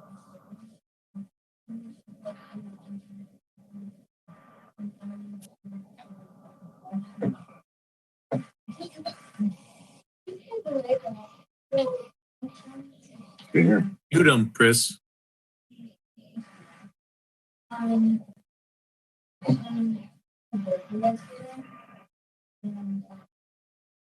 You guys probably couldn't hear Chris, could you? No, we could not. All right, repeat that one more time. With the question, we brought in for the calendar year of last year, 115,798. But as of today, we've got 147,462 of the cost offset for EMS that we've never had before until last year. And that was 388 calls that we ran. As of this report, which is end of March, we have 496 BLS transports. Okay, back to Donnie. Could you go back to that, just that one screen of the offset for the ALS costs? Yes. And that you believe the return for the call run would be how much on there? So last year, I can tell you last year's call volume that were ALS transports by the private EMS company currently was 1520 is how many calls that they transported on an average, roughly, because I don't know their exact numbers because they're not going to share that with us. It's about 450 of per encounter that they recouped. That's $684,000 that they took out of the township in transports. Okay, Donnie said thank you. I'm learning how I have to mute the TV and my computer. So it'll actually be easier when we actually are all far from each other. All right. Mike Flood had his hand up, I believe, maybe, or Bernie. Did Mike have his hand up? Mike did. I'll let him go first if he's getting his earplugs back in. I'll just go real quick. So from what I understand, with the ALS, there's a bigger picture here with getting our firefighters trained as paramedics, and being that level of certification would then result in us retaining these firefighters more because of higher rate of pay, more, doing what they're trained to do, et cetera. Is that, so that there is some plan in the background for this as well. Am I on the right path here? Yes, our personnel that have gone to paramedic school, they went to paramedic school to become paramedics here in Orion Township. Without us going ALS and being that, there's not really, they went to paramedic school to be a paramedic. they want to use their skills. There's a lot of fire departments out there. So we need to keep these guys here. And this is the gold standard that we need to meet in Orion Township. I agree. I feel like we've had this conversation and like, it's like deja vu to me for some reason, but I'm just, so that's why I keep asking these questions. I'm like, I've heard this before, and is this still the case? And if it's still the case, that's why I asked why are we looking to outsource things? So I'm just trying to get as much information as possible and for the good of the group as well. Because I know we've lost some good quality firefighters in the past because of this, correct? Yes, we have. There has been personnel that has left Orion Township to seek paramedic positions in other fire departments. All right. So, okay. So it's, all right. Thank you. Appreciate it. Mike Flood. This kind of goes along with equipping this ambulance. I read in the Oxford Leader where you have that electronic electrostatic sprayer to clean the ambulances for the COVID-19. I know there's nothing to do with the millage, but that's going to be a necessary piece of equipment, looks like, for the future here to keep these ambulances disinfected. That's it. Are we looking at grants for that, like they did? I've actually just recently submitted a grant for those for the fire department. Thanks, Chris. That's it. Yeah. All right. All right. Let's keep the presentation moving here. We have more questions, I'm sure, but a lot here to go through. Who are you tossing it to? Back to Chief Duke. Back to Chief Duke.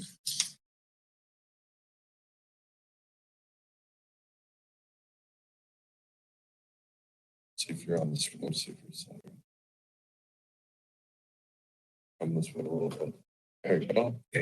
All right. So as you can see, our call for services, not unlike the police department or the sheriff's office, are increasing as well. So from 2018 to 2019, we saw an 18% increase in calls for service. Notwithstanding COVID, because obviously we're seeing actually a 75 to 100% increase in calls daily. We're going to expect 3,600 calls this year. Obviously, with what we're dealing with now, we're going to probably surpass that number, but that was a conservative estimate. So again, our calls for service, as you can see, for the last 10 years have increased.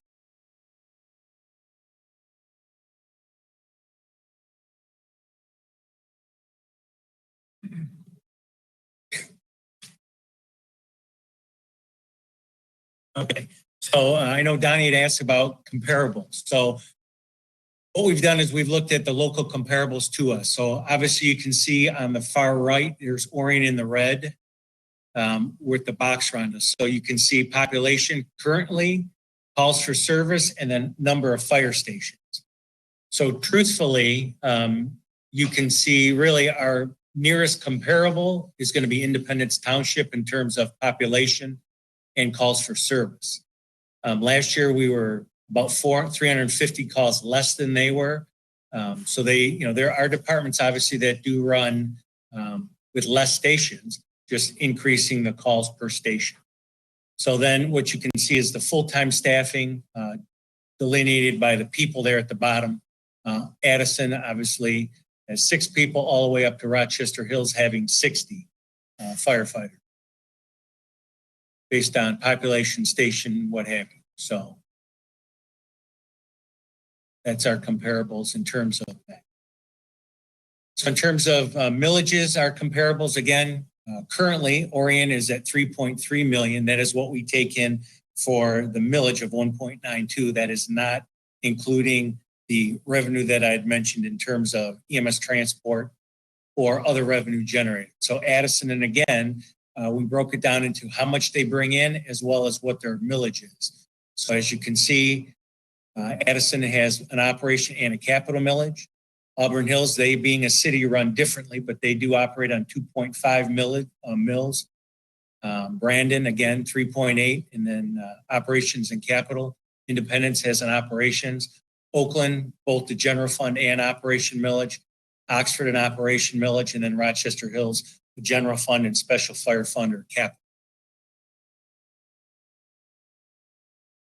Again, surrounding budgets, just in a pictograph, you can see Orion is in the red checkered and the other comparable is in the blue. So you can see where that is. Again, you'd have to go back and look at the comparables also in terms of run volume, population, but this just shows our budgets in comparison on a picture. So really what we're asking for is we are recommending a millage of 3 mills. A property with a taxable value of $100,000 would be taxed $284.16 for 3 mills. That would provide both fire protection and paramedic EMS service, and it costs the resident 78 cents a day. So to put that in perspective, a cup of coffee in 2019 was $1.59. So I guess that's kind of what I would ask the board is if we're gonna continue to pursue ALS, which we've been doing since for the last 2 years. And then, as Chief Pender mentioned, we do have a fleet audit survey that it would be a separate explanation of our apparatus replacement plan. So then I would turn it back to. All right, so let's open up to questions. Before we do that, what's going on? Who's not muted? Okay, no problem. So you can see, I'll get the screen back over here to me. We'll let questions come in here in a second. Before we do that, I just wanted to say, we did do a comparison on the same house in Roundtree in 2007. They paid $109 for fire protection. In 2019, they paid $179, so $70 more. If the proposal at 3 mills, that same house would pay $279, so it's $100 per year increase essentially for fire protection from what we're currently paying to what's being proposed. Again, that's maybe a little more. It's an average house in the middle of the road, but a little more toward the high end. So the average resident would be potentially paying roughly around $100 more per year at the 3 mill number. Go ahead, Mike Flood. All right, are we also going for a brand new millage, just like we did the police 3 years, and we're going 6 also? That's correct. Yeah. The recommendation would be a 6-year millage to match the police millage. Go ahead, Penny. And I'm going to double mute. I'm going to mute so you can unmute. Ready, go ahead.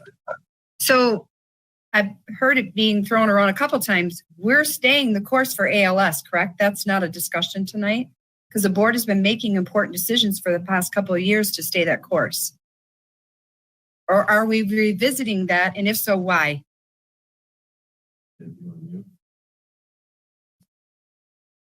So, I mean, everything's open for discussion tonight. And that's why we're having this in a workshop format. I mean, what we've asked the chief to present us is a plan to continue to go down that road, but and that's what this proposal does, gets the proper staffing to do that. But yeah, so I see, did Brian have his hand? No, John had his hand up, and then we will go to Donnie. Go ahead first, John. Okay, I can't remember, Chris, so we talked about those numbers. You know, you just used an example, what somebody paid. For a while, we had 2 millages, right? Operating and capital. Did those numbers you talked about include both of them? No, that number I just used was only operating, did not include capital. It's a 1.92 mils for this particular house in Roundtree versus 3 mills. The difference is $100, $179.09 and $279 even. That's a difference. Does not include the capital. To do a true comparison, you'd have to have them both. Yeah. What we're paying for both back then with what you're proposing now, because what you're doing is blending the two together. Right on this proposal, it's not just operating costs going up; it's for capital too. But you're right. You're right. And Donnie's saying the capital one fell off last year, but you're right. We would be melding two because this would be including capital improvements. So I can do that calculation for you really easy here.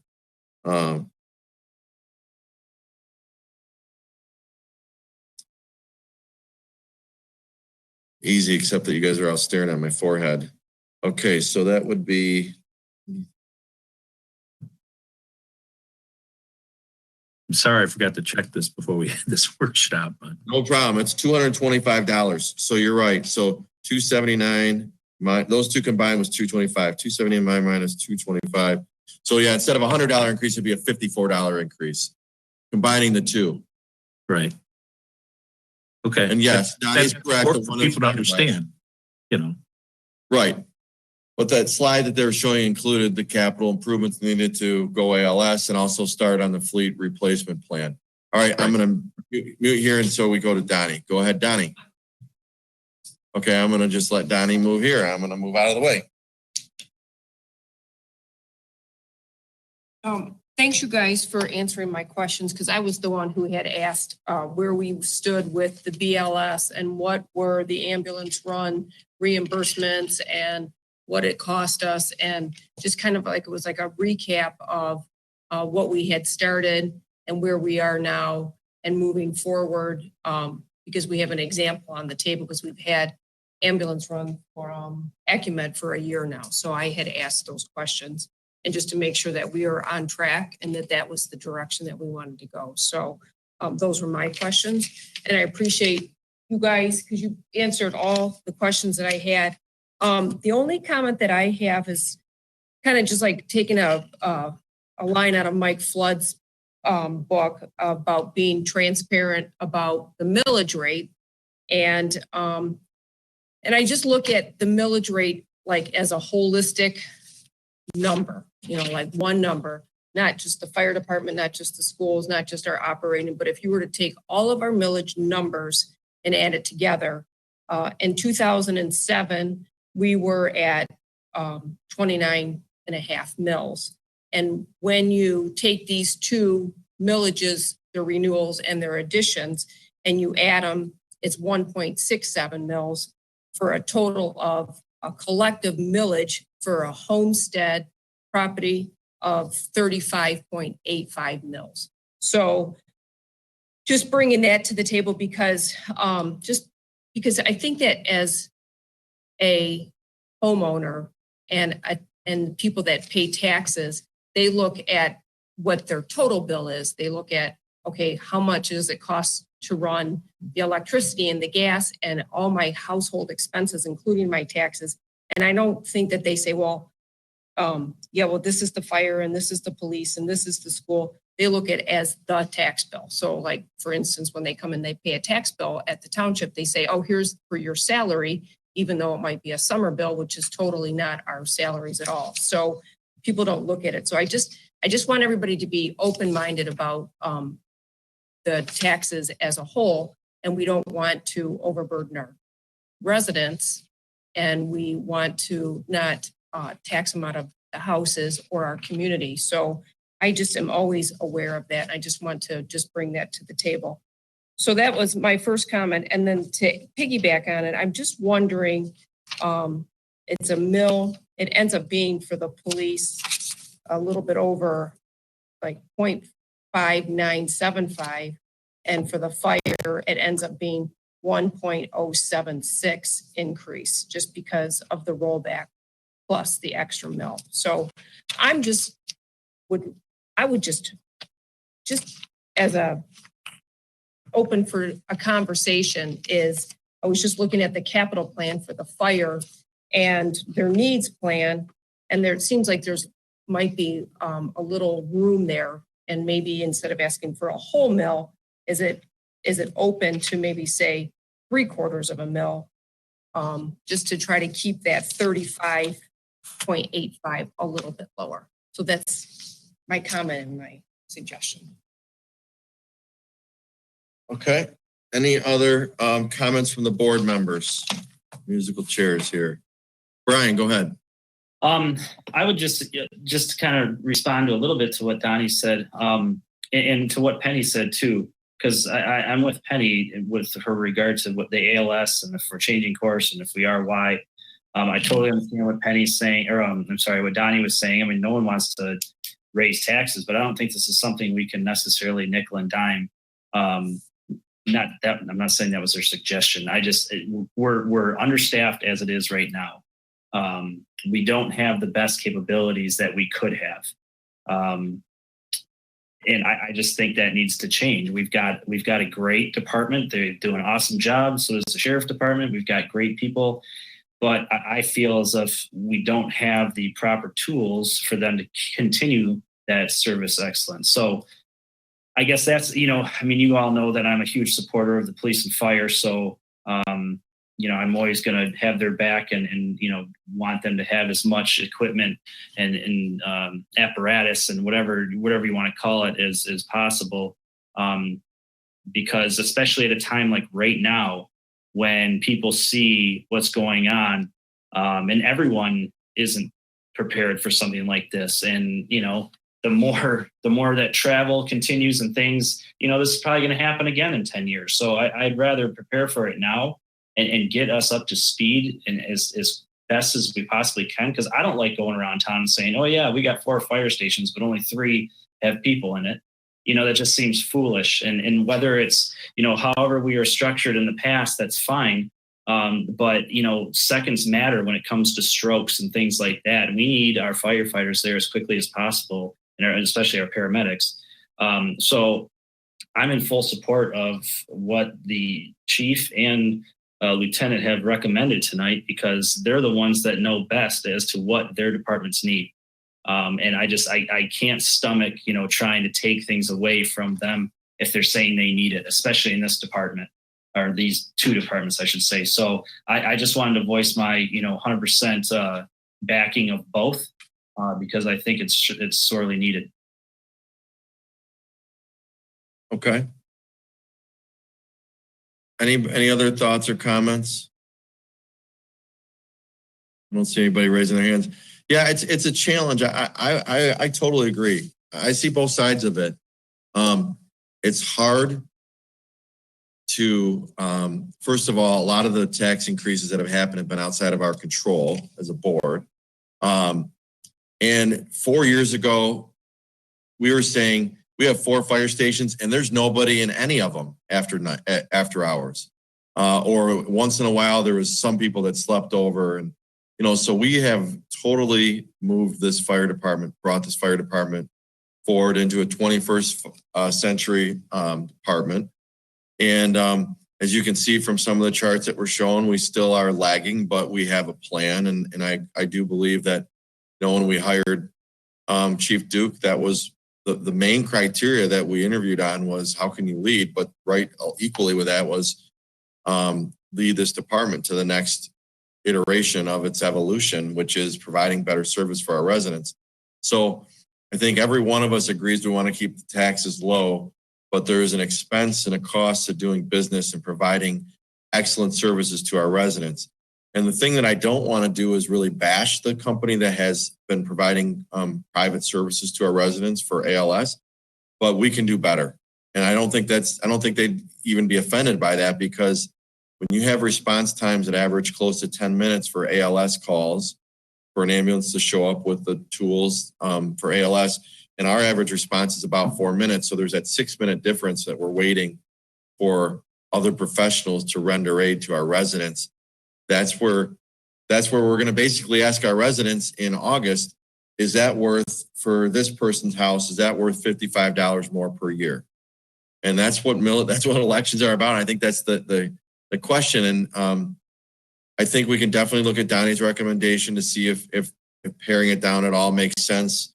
I think we can ask fire to really try to give us the best picture for the next 6 years of capital improvement, which includes vehicles and everything else. We need to make sure we're going to cover our expenses, but that's the challenge we have. We're not Podunksville, we're suburban Detroit, and we're growing, and we have lots of people that want to live here. And again, I think it's our job as elected representatives to pitch the value of it and say, the police is kind of easy. We can't continue. We're going to have to lay off deputies and not hire any more deputies to continue the level of service that we have based on our growth. Do you want to not, yes or no? And it's not a threat. It's just a fact. We're not going to, sorry, Dan, but we're not going to go, that's what we got to do. And then fire, it's kind of a little bit of a different discussion, but similar, like, hey, we're going down this course to provide ALS service to our residents. staff all of our stations 24/7, 365. Do you want to do that? So, any other questions? I mean, I kind of threw a lot of stuff out there. Those were all my opinions at the end, but obviously I sit in this seat and I'm here every day and I'm hearing these reports from Chief Duke and Lieutenant Toth and staff. So Penny, hold on, let me do the mute check here. Mike goes up first. Okay, Yeah. go ahead, Mike, and then we'll go to Penny. Two things. This is not the same fire department or police department that we were rural community I've grown up in all my life. We are starting to be a municipality, and with growth comes change. And if you want to continue on with the safety numbers that we got, this is the reality. This is what happens.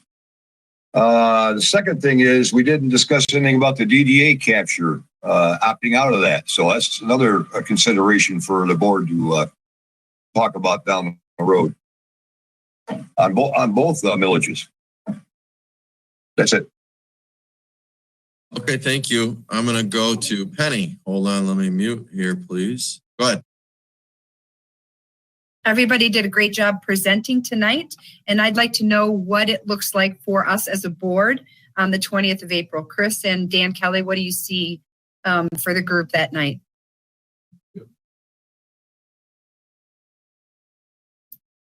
Okay. So, I think we're going to be meeting just like this. We'll be a little bit better at it, but this wasn't terrible. We'll make sure we have good internet. I think that we will have this as probably the first two items on pending business, and we will share a brief update.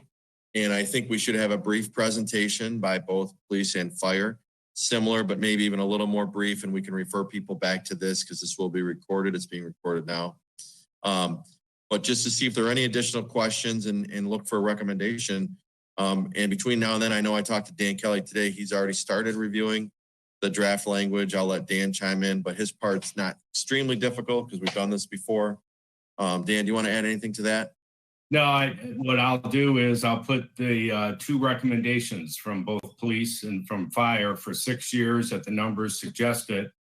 And then the numbers came out, my understanding from the county today. So we'll be able to do the final calculations and have them for the board. If the board changes at the meeting, they can, we can rework the numbers. But I'm going to start with the recommendations of both police and fire. And we do have, Mike's right, it is May 12th. I apologize for that. But the point is, we do have the first meeting in May that we could also come back if we can't get agreement in late April. But, usually the board's pretty good about this. Okay. Go ahead, John. Go ahead, John. So my thing was just on the fire presentation. I mean, I still find it a little confusing because you're kind of blending in firefighting with, ambulance. That's the way we are. And it's hard to put that out. So I'm not saying that it's all there, but if this is what we're going to go out to people with, I think this presentation needs a little more work. Because, it almost sounds like, well, even if with this increase, you're not staffed properly for firefighting. Well, not really. I mean, a true structural fire, multiple companies are probably going to go there. Plus, that's such a low percentage of our call volume is really almost all medical. It's running around, if I'm catching the reports right, 85 to 90 to 88% is just medical, not a fire response. It's not an accident.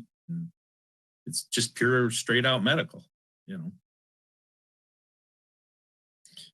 Okay, that's noted. And I appreciate that, John. And I know Brian, Bernie, and John Steinwell both met with Chief Duke to sort of give input and provide feedback. So if you're open to that still, John, if maybe you could lend your input as to how that might be cleaned up, that would be appreciated. And Rob, I'll point the camera at Rob. Thumbs up. He's saying yes. So we can refine that. And I think Donnie's questions were valid and good to say, let's look exactly at everything that we're proposing to need. I mean, we don't want to, we need to forecast 6 years out the best we can. And I think it's important for us to show our residents that we're actually asking for what we need. We're not building a huge cash nest egg either. So I agree. We can tweak that a little bit and provide a little more input or a little more information to clear that up. I think that's good input. We will do that for fire. Who else had their hand up? Anybody? The one thing I'll say is, I agree with Donnie, but I also disagree a little bit in that if you look at our public safety millages, even at the proposed new rates, I think there's only one community in the county that's lower than us, combined police and fire, if you put them together. We're not, and not that that's what we have to do. And I'm also not proposing the alternate of that, like, hey, let's raise it because we can. But I think to take, there's so many different millages that we collect for schools and for sinking fund and all kinds of different things. I think if you need to compare real apples to apples, and if you look at public safety and you look at police and fire millages, that's where you'll see we still are on the we're one of the lowest in the county, even at these newer rates. And I can provide that information. We can provide that maybe in a better chart to show that. But again, if just the average John Q citizen who's busy living their crazy lives like all of us are also, but don't really watch our board meetings, sometimes I think that's an easy, quick comparison to say, hey, we're trying to continue to move our police and fire departments forward. Yes, we are asking for an increase. It's going to be roughly about $100 a year for the average resident in total between the both millage increases. But, here's a good comparison of the 8 other communities around us, and we're still charging less, and we're still providing awesome service and moving our department forward. And I'll make sure we can put those numbers together too, because sometimes I think that's one area. And matter of fact, I'll share this. When I talked to Bob Kittle, who Dan Toth talked to a lot as well, who's the owner of Munetric, who's also Auburn Hills City Council member, he helped us put some of this information and pull all out of our peer data. He actually offered to make a presentation to our board to pitch the fact that we're not asking for enough. And he's I'm not political party aside, but he associates himself as a Republican. But he even said, compared to our peers and what we're doing, we're providing an unbelievable service for a really great value. So I'm agreeing with Donnie that we do need to look at the whole picture, but I'm also sort of disagreeing a little bit, saying let's look at just public safety, because that's what this conversation's about, that we're talking about for this summer with our residents. Any other comments or questions? I will close that part and we'll move on to the next couple items on our agenda, which hopefully shouldn't take us too. Thank you guys for being here. Thank you very much. Yeah. You can see they were all socially distanced behind Thank me you, there. Lieutenant.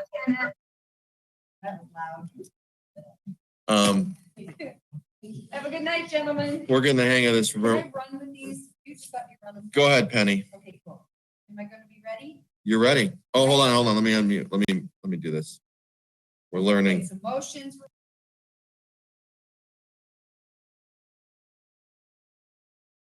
So we're going to move pretty quickly, board, through the next several items. What you have is the invoice GL distribution report for Orion Township. I know that the supervisor has the authority to make these expenditure recommendations, and the clerk and treasurer have been working with the same internal controls that are in place, but we wanted to make sure that we got this report before the board. So everyone received it in their board packet. We need a motion to receive and file this report as presented, or questions if you have them. So moved. Or you're all muted, but if you want to make a motion, I'm muted too. Or Your motion? I said I move so to moved. receive and file this invoice report as presented. You can't hear me. Word. Supported by Steele. All those in favor? Aye. Aye. Any that not? All right, let's do this by, okay. Anyone opposed, say nay. Seeing none, that passes unanimous. Okay, so keep moving, Chris. You've got the revenue budget adjustment for Safety Path, which was provided to you from Ashley Coley and Coyle, and she is asking that we direct the accounting controller to make the necessary budget adjustments. Orion Township anticipated receiving the state grant at the end of 2019. The funds for this grant were not received in 2019, but will be received in 2020. To date, the 2020 we have received is $270,000 of the $300,000, with OHM working on filing the remaining $30,000. And I move that we authorize the accounting controller to make the amended budget for 2020 as presented. Support. Donnie supported that. All in favor? Aye. Aye. Any opposed? Motion carried. And then moving right along, shall I continue, Chris? Thank you. So we also needed to add this item because the DPW garage needs to be cleaned. And so Jeff Stout, our Director of Public Services, presented this to the supervisor to enter into an agreement with AmeriClean Incorporated for cleaning services. Jeff had originally budgeted $40,000, but he was able to get a great cost, and he's asking the board to approve this agreement. So I move that we authorize the township supervisor to enter into agreement with AmeriClean Incorporated for cleaning services with the DPW building. Need a second? Second. Okay. So if you can mute that. Mhm. Okay, it was moved by Schultz and supported by Steele. And Donnie has a comment, and she's gonna say it here, and then I'm gonna let Jeff, if anybody has any questions for Jeff, but he has gotten a quote that saves a lot of money from what was budgeted. Donnie, go ahead. Jeff just came in my office to tell you guys my battery ran out. It was $83.33 a cleaning, and it's 3 cleanings a year, 3 cleanings a week for an entire year. That's the cost that is broken down at $13,000. Jeff, anything you want to add? That's based on the roughly 3,000 square foot of, I'll just call it living space between the training room, kitchen, bathrooms, offices, not the bay itself. We take care of that. But this is, Ashley tried about 6 other companies. None of them would even give us a return phone call, let alone a quotation. AmeriClean has been doing Rochester Hills buildings for a number of years, and they gave us a pretty good price. So we're looking forward to get that. I talked to the owner today, and they can start as early as a week from tonight. Thank you, Jeff, for pulling that information together. Any other questions or comments from the board? We're spending money. Let's do a roll call, and I'll keep it simple. So I don't have to mute and unmute. I'm going to call the roll. Schultz? Yes. Flood? He says yes. Dalrymple? Yes. Steimel? Yes. Yes. Wait, no. Yes. Bernie? Yes. Barnett? Yes. That's 7-0. That passes. We did have one thing. There was an additional. I know, but hold on a minute. Who are we pointing at? Everybody's in different spots on my screen. Julia's been waiting to ask a question here, Chris. Oh, sorry, Julia. Okay, go ahead, Julia. So if they're cleaning it 3 times a year, who cleans those areas the rest of the time? No. 3 times a week, Monday, Wednesday, Friday. Okay, that makes me feel better. I was thinking that is not very often to clean a space like that. Okay, I feel better now. Thank you. My guys are really clean. And by the way, everybody's located in a different spot. It's like musical chairs. So all our screens look different. So when you're pointing, you guys are pointing down and sideways. I'm like, what's going on? You can use the text box too, up to the top right. There was an additional budget adjustment. I sent you an email on. We do have 2 more items, but because we did budget adjustment, I want to circle back to this one. I sent you an email on it this afternoon. It's a budget adjustment regarding the COVID-19 response. And I'll read it in case you don't have it, just so it's clear and we're doing things in a unique way. The request is to direct the accounting controller to make the necessary budget adjustment listed below. We set up an emergency management / Homeland Security department or account in BS&A to track expenses directly related to the COVID-19 response. All of these items that we are coding to this account, we will be seeking for reimbursement through FEMA. And so every department head that's making expenditures that we think we can get reimbursed for, we are coding to this account. But in order to expense anything to this department, we need to make an adjustment. We need to put some money in the account. We started with $10,000. We ordered COVID-19 tests for $15,000. We've sold at the same price we paid for to 10 other municipalities those most of those tests. But we still had a $15,000 expenditure.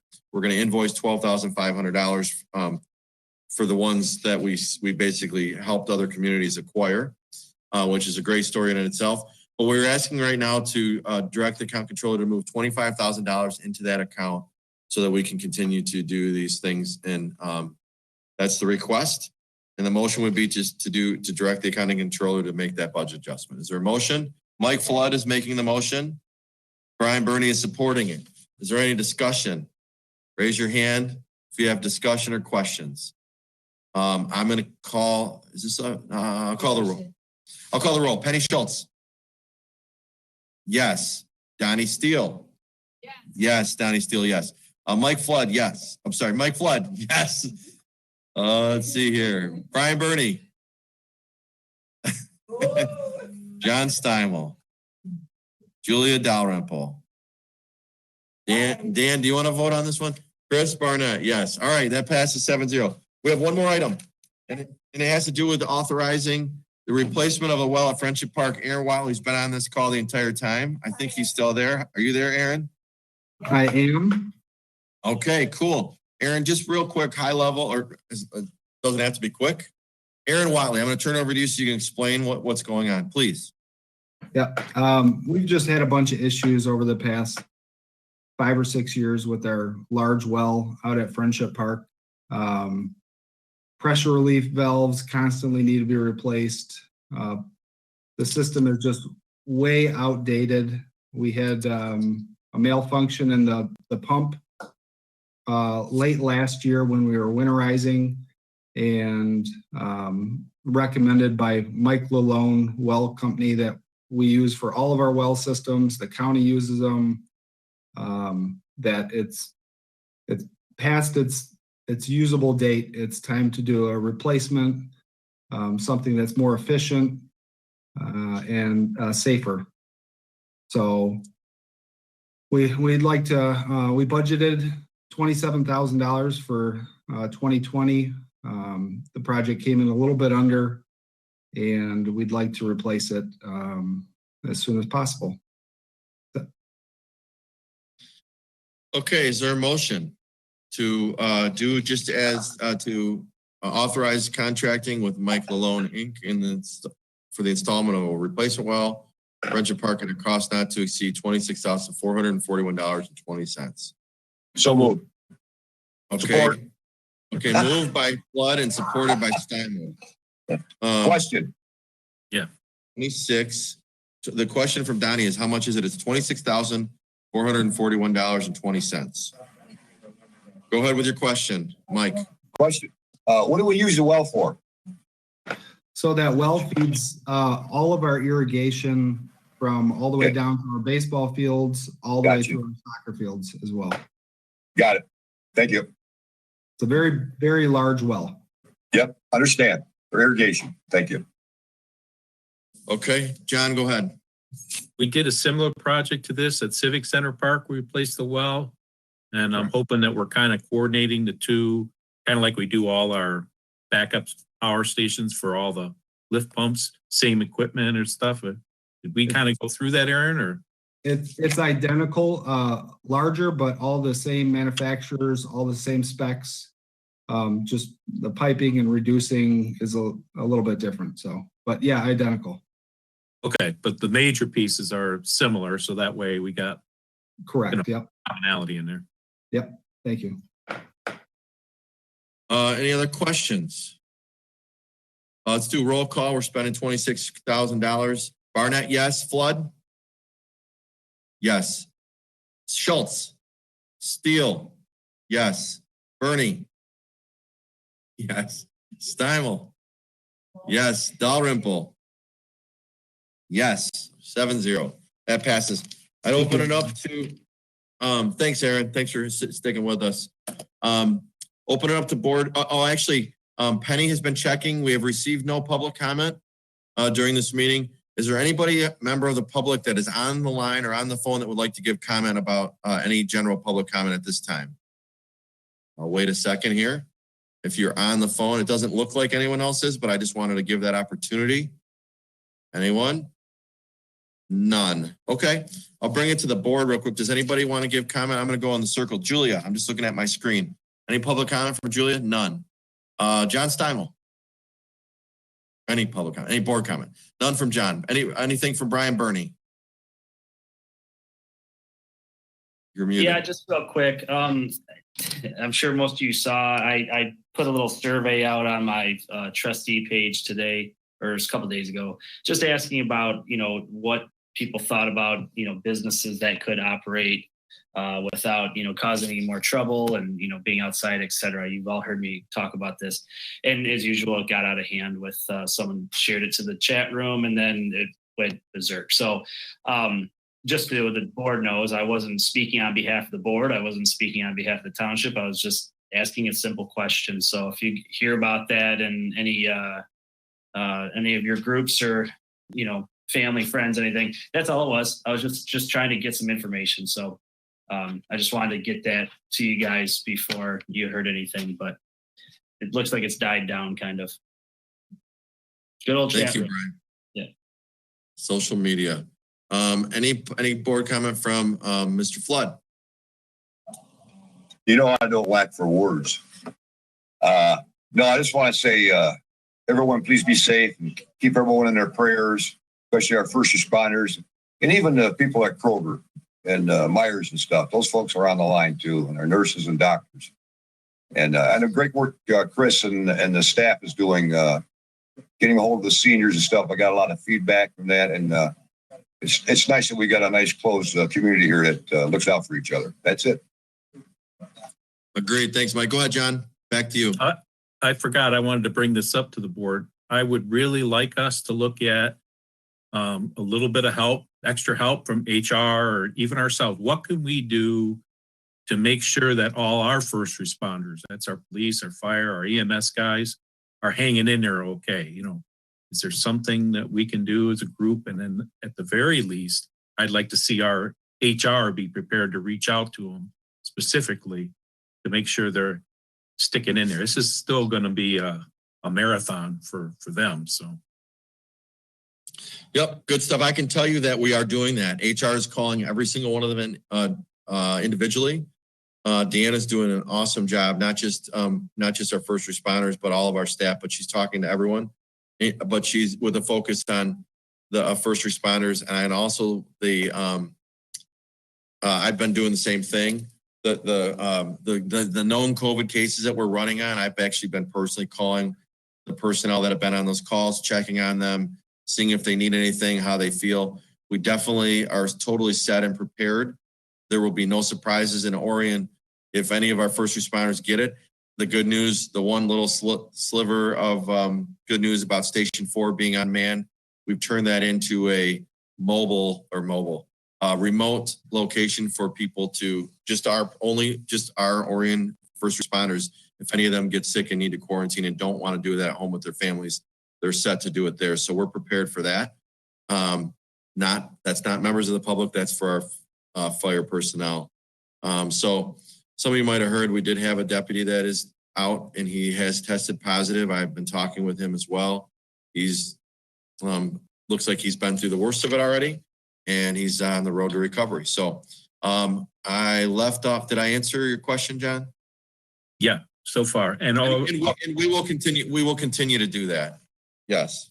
And I forgot to, I guess, congratulations to Art. I see he announced his retirement, so we'll bless him greatly. But I understand. And we're going to do something at a meeting in the future to honor him. But yes, you saw that email today. Donnie, do you have anything?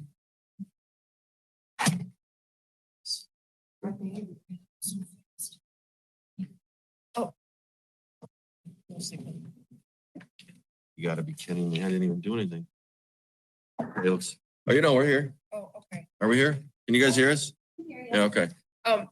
I just want to thank the police and fire to put those presentations together. I think that they put a lot of effort into them. I think that they were really well prepared. They spent a lot of time on it, and they took it really seriously, and I really appreciate it for their time and effort, especially right now. I think everything is 10 times harder. Thank you, Donnie. Penny, anything? If you do, you want to unmute?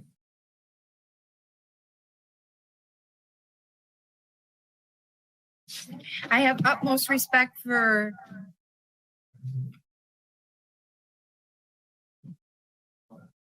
I have so much respect. Wow, wow, wow, wow. I'm not sure why it's doing that. Go ahead. I have so much respect. Yeah. We almost made it through. All right. Our first responders are amazing. Keep them in your prayers, you guys. They're going through a lot. That's all. I was going to say more, but that's so weird. Oh, good. I have so much respect for our chief and our lieutenant. They're doing an amazing job, and they're keeping the morale up. And right now, I think that's super important. I appreciate the presentation tonight, and I'm looking forward to the public board meeting, the full board meeting on the 20th. I think it'll be a good time for people to bring their comments together. Dan, thank you for working on the language. I'd like to get a crack at it as soon as you get it written. I would like to look at it. I do know that it's difficult right now to get a hold of Oakland County. So the sooner we get that prepared and sent to them, the better. I don't want to be pushing up against that May 12th deadline, if at all possible, that we don't get that close to it. They're still closed down. So, and I am having people who have to file with the county. They're contacting me trying to get a hold of them. So that's something we need to think about. Thank you.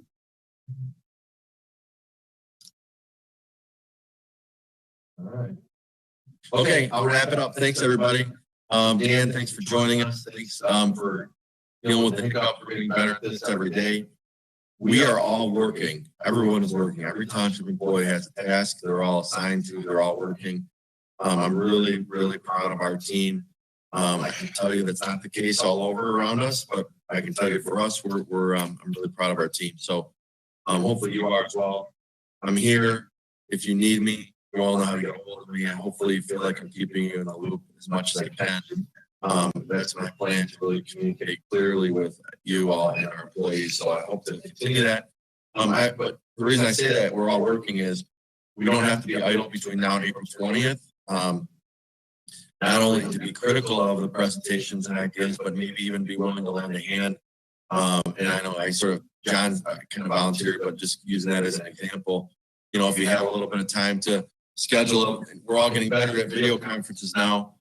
Schedule a 30-minute video webinar as to what do you think would be helpful for a normal resident that doesn't read our board books, they're not, you know, totally deep in all this information. How do we convey this in a way to help people understand why we're asking what we're asking? If that hits any of you in the sweet spot, please reach out to Chief Duke or Lieutenant Toth, because we want those presentations to be really tight. I think all of us agree with the need. It sounds like we'll see on April 20th when we vote on what these millage languages, what the languages actually are. So encourage you to use this time while you have some time at home to maybe help those of us that are still here working away. And we really, really appreciate your support. Donnie, Penny, and I have been working really close together, and our team and our staff has been really awesome. And I did send you the information if you're interested to hear what we're doing. If you ever wanted to listen into a director's meeting, I sent that to all the board members. And we meet every morning at 9:30 in the morning, except for Mondays, because that's our Orion COVID response meetings at 9:30. So with that, thanks everybody. Entertain a motion to adjourn at 8:30 p.m. Moved by Bernie and supported by Schultz. All in favor, give me a thumbs up. All right. We are adjourned at 8:30 p.m. Thanks, everybody. Have a great night. Stay safe.